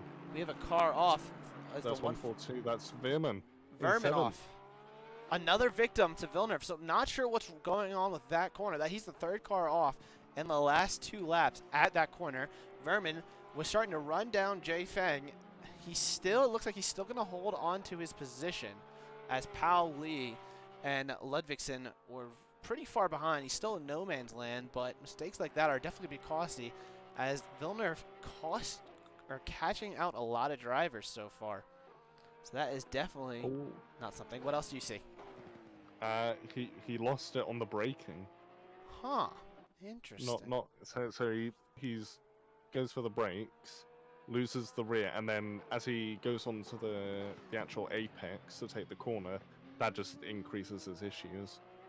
Tries to correct the steering, and then it just sends him off. Interesting. All right, we're going back to the battle for P2, though. Sill once again on the rear bumper of Steinhauser, but not really close enough to make the move. A little farther back, though, it looked like for a second that Sinnott was close to LeBeau, but going back up to Sill, though, Sill just absolutely pushing. Yeah, he looks like he can go for it into Villeneuve, though, as long as he doesn't make a mistake like we just saw Vermin do. But no, he breaks a little bit earlier, not really able to take advantage. He was really just pushing Steinhauser through Tamburello and then into Villeneuve, and now through Tosa.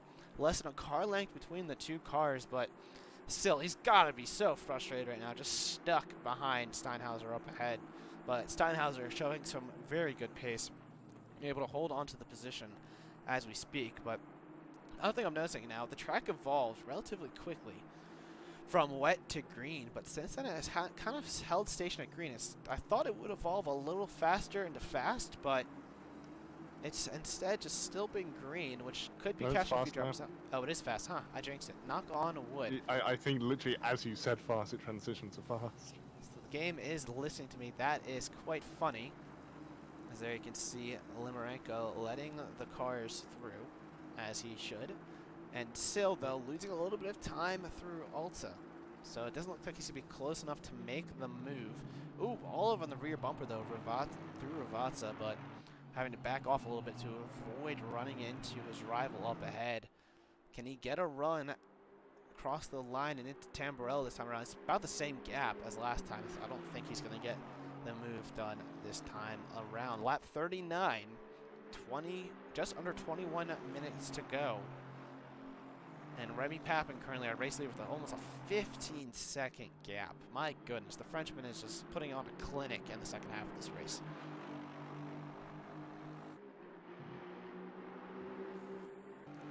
Meanwhile,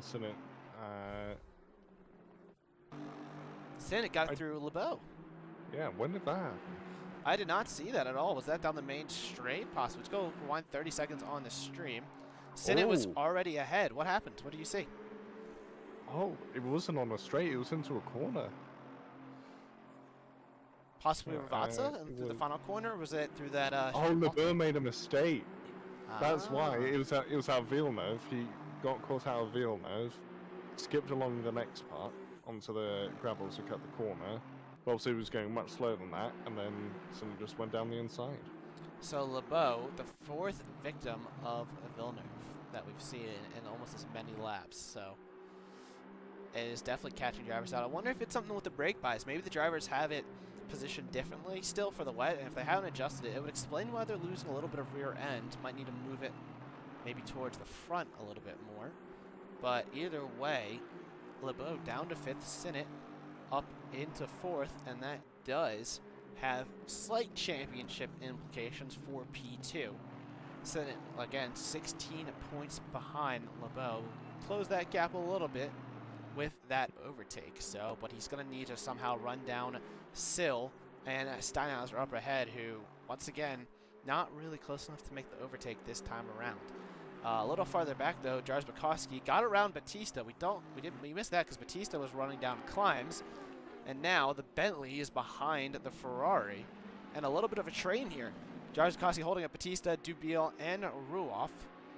Four-way battle for P12. So, not sure what happened to Jarz Bukowski. He might have, or Batista rather, he might have been another victim to Villeneuve maybe.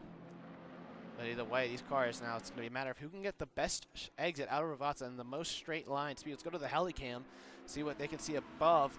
Dubiel, not too far back behind the Bentley, but that Bentley's got a lot of straight line speed. We saw it before, gaining a lot on Jarz Bukowski up front, but not enough to make the move into Tamburello. Ooh, but Dubiel really late in the brakes, trying to go up the inside, has to hop the curb a little bit, gets all out of shade on exit. That's going to open the door maybe for Ruoff, who's all over the rear bumper, trying to push Dubiel through the corners now into Villeneuve.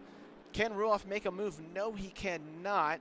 He's also pushing Dubiel through the corners, but Dubiel going for a very, very late move into Tamburello, not able to make it stick on the Bentley, and as a result, almost losing a position. But now Dubiel once again all over the back of the Bentley up ahead, able to gain a lot through Tosa. Now on the run into Piratella. The Ferrari, ooh, a little bit of contact there. Ferrari running into the Bentley. Batista struggling a lot. Ruoff trying to find a way around Dubiel, but nowhere to go into Acqui Minerale. The Bentley, though, completely losing touch from the Ferrari up ahead. He's really, really struggling through this middle portion of the lap. And Dubiel able to brake that much later than the Bentley, and then also has to deal with Ruoff around him. Meanwhile, in the background, you see there's Bogus trying to still clear Store. So Marcus Store putting on a stout defense from the Bentley behind. But let's keep an eye on this battle here for 13th. Dubiel looking very much the quicker driver between the two. Once again, making a little bit of contact with the Bentley on the entry into Ravazza, just trying to push the Bentley through the corners.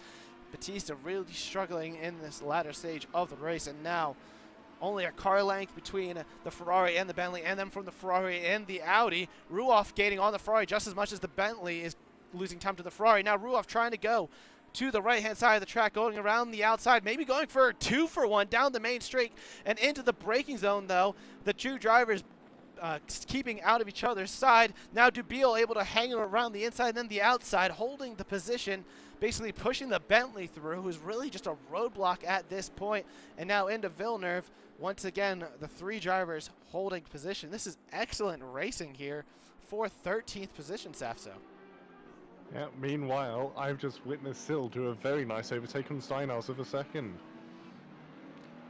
Interesting, so the battle for second has had Sil make the overtake. Now, what corner was that into and how long ago? Because I could possibly rewind it. I shall give you the timestamp to look at. He did nearly get the move done into the penultimate corner on lap 40. Okay. But actually, Steinhaus squid. So actually, I'll give you the thing for that first, because that'll be quite interesting for you to watch, I think. Let me find it.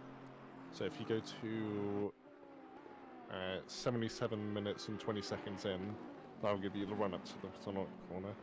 77-20. All right, we will go to that momentarily. Dubiel once again pressuring Batista. Back to the battle for 13th. Then we'll go ahead and get the replay for that overtake, that probably lovely overtake by Sil on Steinhauser.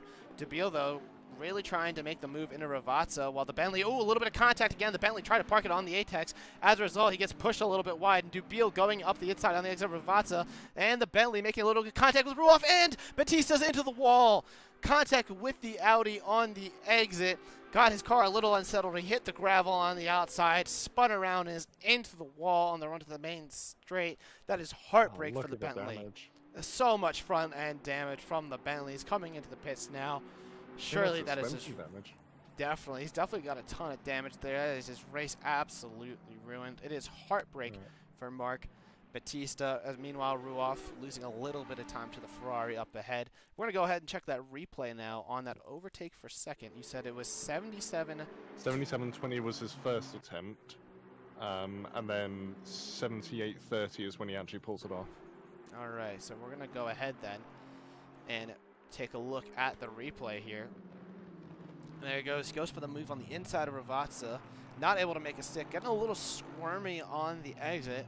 Steinhauser putting up a stout defense. And now on the run to the line. How far back is he? So he pretty much stays to the back, and then at Villeneuve, Sil gets a very nice exit through that chicane. And Steinhaus actually makes a mistake going on the gravel. Interesting. So now we're seeing them go through Tamburello at this stage. Sil, solid exits for the two of them. Now where is this mistake? Let's go ahead now on the run to Villeneuve. And it looks like Steinhauser carries too much speed through the corner. Yeah, just carried too much speed through the corner. And then Sil went around the outside into Tosa, but goes for the switchback, perhaps? No? No, okay. So he kind of just nestles in behind. And now into Puratello. Sil had a great run. And he's going to go around the outside here. No, he does not. Not at this corner, but watch now. Okay, into a Cream Minerale we go, side by side. And Sil, wow, swooping around the outside. That is definitely one of the overtakes of the race for sure. That was a very brave move by Quentin Sil to take second place. So we're going to go back now onto the grid, and we're going to go ahead and take a look at Sil, who's currently almost 20 seconds behind Papin. Now Steinhauser's still right there, pressuring Sil for second. He definitely wants that position back. Colm Sinnott, meanwhile, only 1.7 behind. He's starting to close in on the cars up ahead who have been battling. So Sinnott still not out of it for the potential podium. But right now Steinhauser trying to find a way back around Sil, but Sil really capitalizing off of Steinhauser's mistake. Fantastic overtake for the driver. and who is currently residing in second. And Papin, meanwhile, 20 seconds clear. The Frenchman just absolutely. You know, if as the track condition changed, I thought he had his tire set for greasy, but I think the answer is he just has the raw pace in the dry, and that Audi is just so quick around this track. And Remy Papin clearly putting on a clinic for the rest, ahead of the rest of the field. Meanwhile, Jay Fang, remember how we were talking about how he had really fallen off from the cars up ahead? He's only 2 seconds behind Timo Lebeau. So he started to reel back in these front few guys in these closing stages of the race. He was at one point almost 10 seconds behind these guys, and now he can see Timo Lebeau just, you know, right up the road from him. So Jay Fang might be in contention for a top 5 here, maybe even better, if these cars keep battling up at the front. So he's definitely one we got to keep an eye on in these last 11 minutes of the race. Yeah, ever since Sinnott got past him, he just seems to not really be in his happy place with the car, and it's clearly showing with his pace. Last lap 44.3, whereas Sinnott 43.5, and then actually he's going 6/10 quicker than likes of Steinhauser, and then obviously Papin 42.9. He's just in a league of his own right now. Yeah, Remy Papin is absolutely dominating right now, tier group number 2, and Jay Fang this time around has gained upwards of, you know, half a second on Lebeau. He's 1.6 behind. Gonna be, I think, a little bit closer on the run to the line. Fang might fancy maybe a move for 5th position towards the end of this race. I mean, he's definitely a much faster. He's now 1.3 behind, so he gained 8/10 on that lap. Almost actually no. If I read that correctly, 8/10, yes, on the driver ad. He actually did a 43.0.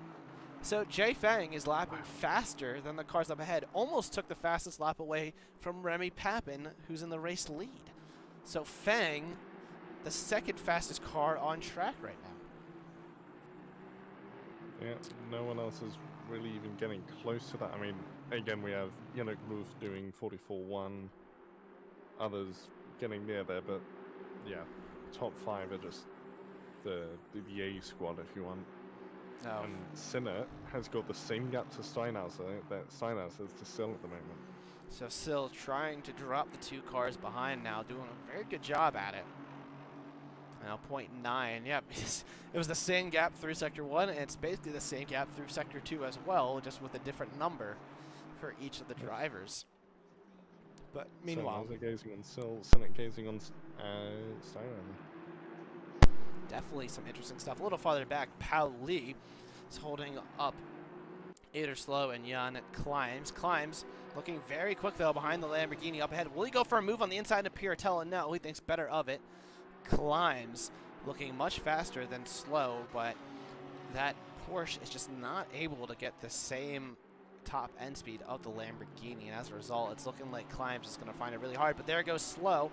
Slow goes way too deep on the exit of Acqui Minerale after Pao Li was very slow, and now Slow trying to find the way around Lee, but nothing doing into Alta. So this is the battle for P9. You know, some decent points still on the board a little farther back, but I think the more important battle right now is going to be Jay Fang on Timo Lebeau. He's only almost just under 7/10 behind his rival up ahead, and Lebeau now 3.2 behind Sinnott. So Fang 7/10 behind, trying to get into that top 5. What does the Chinese driver have to do? I mean, it's 8 minutes left in the race, so he doesn't have a lot of time, but I think he's going to have to go for a move here for one of his best results of the season. If not the best result. And yeah, I think he just needs to get onto the back of Timo and make him sweat, make him do lines that leave him compromised, like we saw earlier into the penultimate and last corner. I can't remember who pulled it off. Okay, he just needs to line Timo up. He's definitely got the pace to get past Timo, really dropping off in the second half of this race. Yeah, and yeah. Fang's best finish is a 10th place finish. So right now he's already having the best race of his season, probably 100%, and now he's all over the back of Lebeau trying to crack a top 5 for the first time on the season. And Jay Fang, probably one of his best finishes in his AOR career, because last season he was rookie in Tier 2. He had some up and down performances, but his pace was just not always there. And then this season, it seemed like it's been similar. You know, he's had some, you know, decent positions, but he's down in 20th in the championship. 10th place finishes his best. And now here in Imola, his best lap is a 10th off the championship winner. And he's lapping magnificently right now and pressuring for top 5, you know, 7 minutes as he crosses the line. So I have to assume off this pace we have about 5 laps to go. Yeah, 5 or 6. Oh, yeah, no, 5. 5, okay. So when I said 18 laps to go at the 30-minute mark, I was 3 laps off by the looks of it. So close off a quick math, but no cigar for me. Steinhauser, meanwhile, is only 7/10 off a Sill. So that gap that was over a second closed back up. Steinhauser trying to get back that second place position, but he's going to have to work a little bit harder if he wants to take that from Quinton Sill as to go through Pirtel and into Acqui Minerale now this time around. So battle for second, and then Fang still pressuring LeBeau. Oh wow, LeBeau is just really slow on the exit of Acqui Minerale. He just, I don't know if you just saw that, but LeBeau under pressure now from Fang. Fang not close enough to make the move, but LeBeau could not carry as much speed as Fang behind him, and I'm sure the car's ahead. Though LeBeau has closed in a little bit on Colm Sinnott this lap. Sinnott losing a second this time around, so he must have made a pretty big mistake. And LeBeau really starting to move now that he's got Fang all over his rear bumper as they go through Rivazza now. Coming out of the final corner. Can Fang get the run down the main straight he needs on his rival up ahead? Doesn't look like he'll have the straight line speed this time around, but Fang able to break that much later than his rival up ahead. And Sill, meanwhile, pulling away from Steinhauser towards the front. Sill trying to cement that second place finish, just trading blows with the third place man behind. I don't know which battle's going to happen first, Fang versus Timon, or one of the battles for the top two. Probably Fang Timon, because he's staying well within that second, whereas the other 3 are starting to separate themselves out as possibly tires coming into it. Yes, I think it could be. Oh, look at that. It is unfortunate that we only have 4.5 minutes left in the race, because if you look at our weather thing in the top right, in 15 minutes it was supposed to start raining again. So man, we are unfortunately going to be finishing this race before more weather hits, which I'm sure some of these drivers are thankful for, but man, imagine if this was like an endurance race that these guys would have had to go through. Man, that would have been absolutely like chaotic from wet to dry to wet to who knows what. Maybe they'll have to redo the race with the same conditions but longer. Just speed up the time frame. Yeah, I'm sure Sinnott would certainly vote for that. Oh, I'm sure he would. He definitely was a very fast car in the wet. I mean, Papin probably would not care either way. He's still up ahead, but Fang, now that he's behind LeBeau, not really able to make the move. He caught up to the driver ahead really quickly, but LeBeau has answered very nicely, actually trying to tie his personal best around the track right now, while Fang kind of just stuck behind him, matching LeBeau's pace up ahead. Also, the battle for P9 has not really improved too much. 8 are slow. Still under a lot of pressure from Climbs behind. Climbs looking to make the move on the Lamborghini, going to Alta, but he just does not have the straight line speed to match it. Climbs actually making a little bit of a mistake through Alta. That might open the door for Paolo Jarzakowski on the run to Rivazza. No, the Ferrari does not get the run he needs either. So it seems like everywhere in the grade, when drivers reel in someone else, they just can't make the overtake in these dry conditions. And like Climbs, for example, all over the rear bumper of Slow. He's really pushing the Lamborghini through the corners to go on board with them. There's nothing in between the Lamborghini and the Porsche. The Porsche actually gaining a little bit on the Lamborghini, but you can just see how slow that Porsche is in a straight line. The Lamborghini's pulling away from his rival. And if you're Jan Climbs right now, you gotta be thinking, man, why did I pick the Porsche? Because you cannot overtake in that thing. It's just a sitting duck on the straight. So that is unfortunate if you are Climbs, because he just seems stuck behind his rival up ahead. So that is the battle for 10th, and that's the Porsche for you, though. You can't really make an overtake in a straight line. And speaking of not being able to make an overtake, Steinhauser 1.9, but he's actually fallen into the clutches of Sinnott. So Sinnott and Steinhauser, this is the battle for the last podium spot. Neither driver has a podium to their name, and Sinnott reeling in Steinhauser left. It's going to be 2 to go at the line because Papin has already passed it, and with 2 minutes left in the race. Fang, meanwhile, pushing LeBeau through the final corner, a lot closer than he has been previously now on the run to the line. Do you think Fang can possibly make the move into turn 1? It depends how the rest of the straight goes. He's certainly got a good toe, but no, I think it's too far back. Definitely look like, but he's he going to go might be going alongside. He might just be trying to scare Timon into a bad line, which if he was trying to do, he's certainly done. Look at the run Timon has, it's been awful. Whereas Fang's got pretty much the optimal line.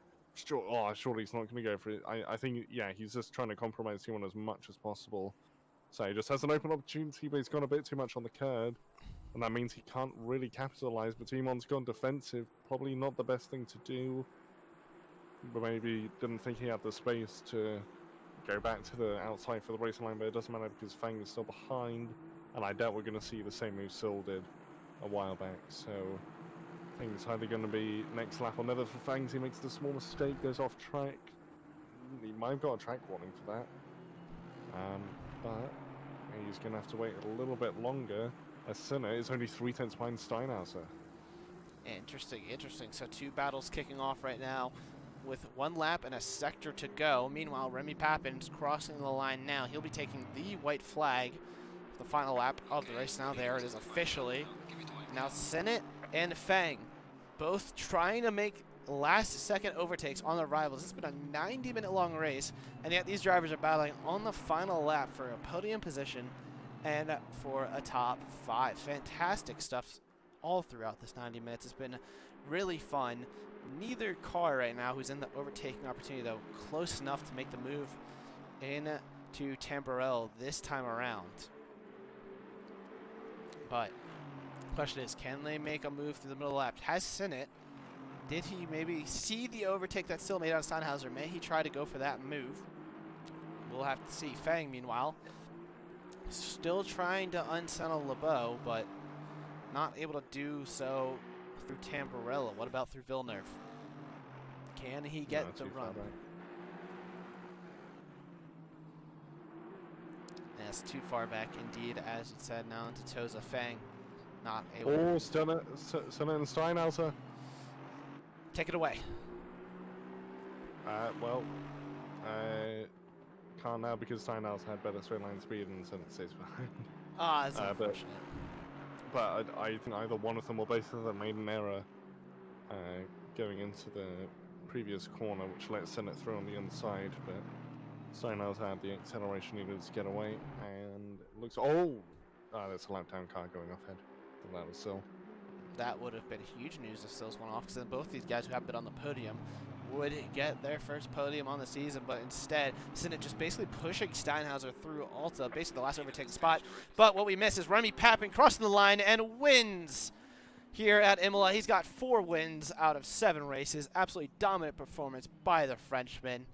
Congratulations to Remy Papin. Meanwhile, Quentin Sil rounding the final corner. He will certainly have second position.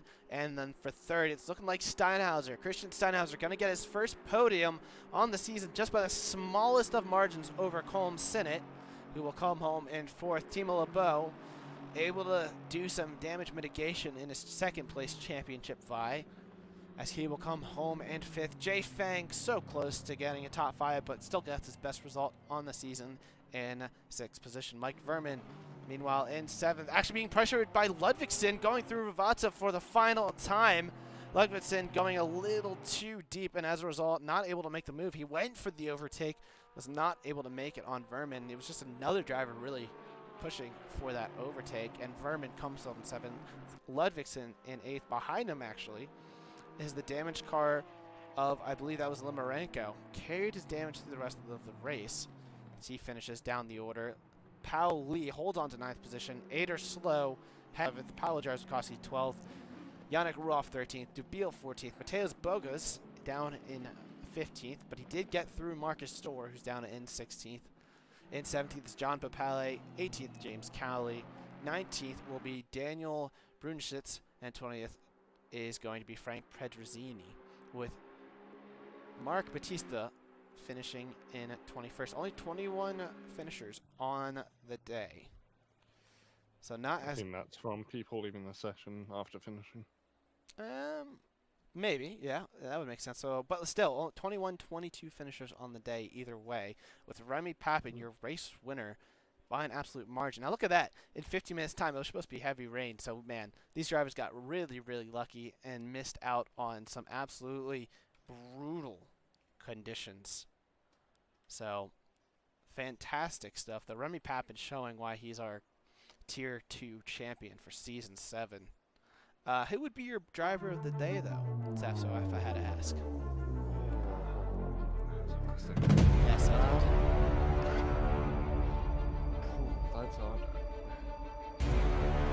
Happen is tempting some because of the fact that he had that poor initial start, absolutely dominated on the strategy and his either outlap or in lap. I can't remember which was really really strong, especially compared to others. Fang did pretty well. He's definitely a strong contender.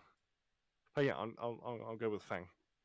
Showed good pace, nearly cracked the top 5. Yeah. You'll go Fang. I'm going to go Papin. I mean, at the start of the race, he made some nice overtakes in the wet, and then in the dry, he was just a class of the field. I mean, Fang would definitely be my second place option, but Fang didn't show. He had good pace at the start. I mean, it was his best race of the season, but in comparison, Papin was just absolutely dominant. And speaking of Remy Papin, he is going to be coming in for an interview, so we're going to go ahead and move him on over. Hello, Remy. Congratulations on your 4th victory out of 7 races, and also congrats on winning the Drivers' Championship Force Tier 2 Season 7. We didn't get to wish you that last time around, but how are you feeling after that race, that win, and also winning the championship? Hello everyone, I'm super happy right now. Really cool to win the championship and to win today. I didn't know what pace I had on the rain, but finally everything went really really fine. I had a really good battle with the Aston on the first tin, and then on the second tin I think I had just the best pace on the dry. So yeah, really really happy. And then, how do you feel about being the champion? I mean, you've won 4 out of 7 races. You've been absolutely dominant. Walk us through the emotions that went through, more so last week than today, on when you realized that you were the drivers' champion, and like, same feelings, worse feelings. How do you feel about that? Um, uh, I'm pretty.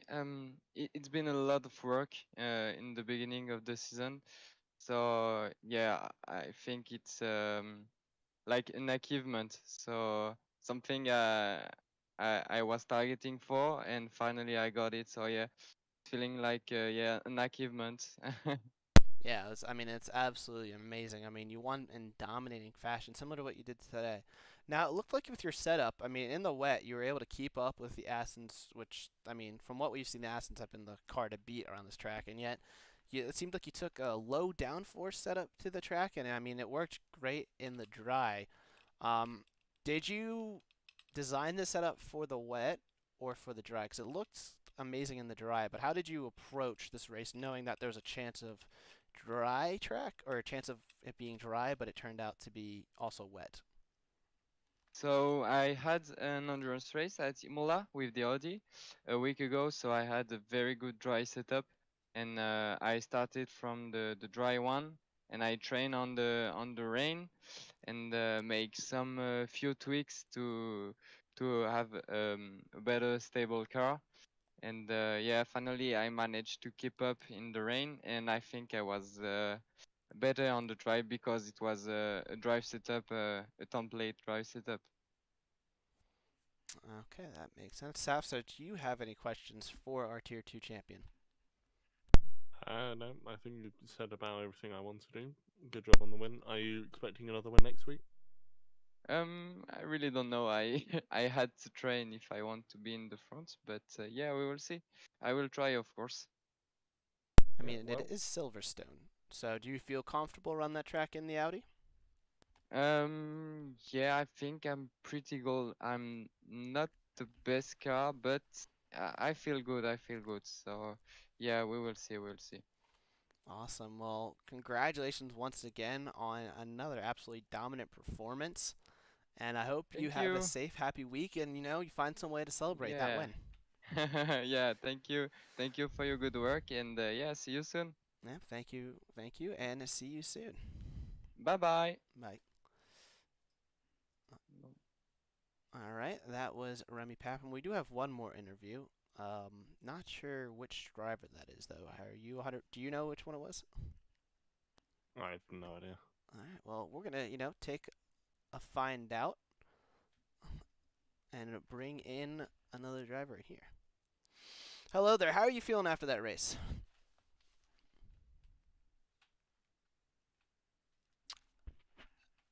Are you here? Hello? Now it's working, I think.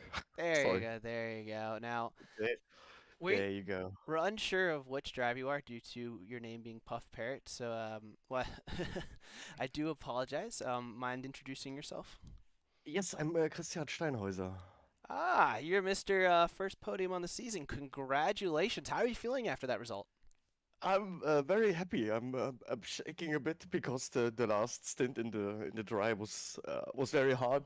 Like my tires were overpressured a bit, Okay. and Quentin kept me on my toes, but yeah, I couldn't hold him behind. Like 20 minutes I could, but finally he came by. So yeah, happy to keep Colin behind in the end. Yeah, I mean, you did. You had a really good performance, and you had a really good qualifying lap as well.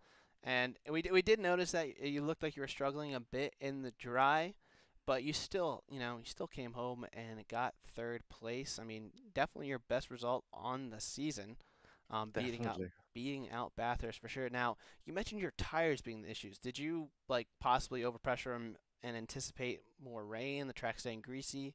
What exactly was the issue there? It just wasn't comfortable. To be honest, I only really had to practice in the wet, so I had to ballpark the dry pressures.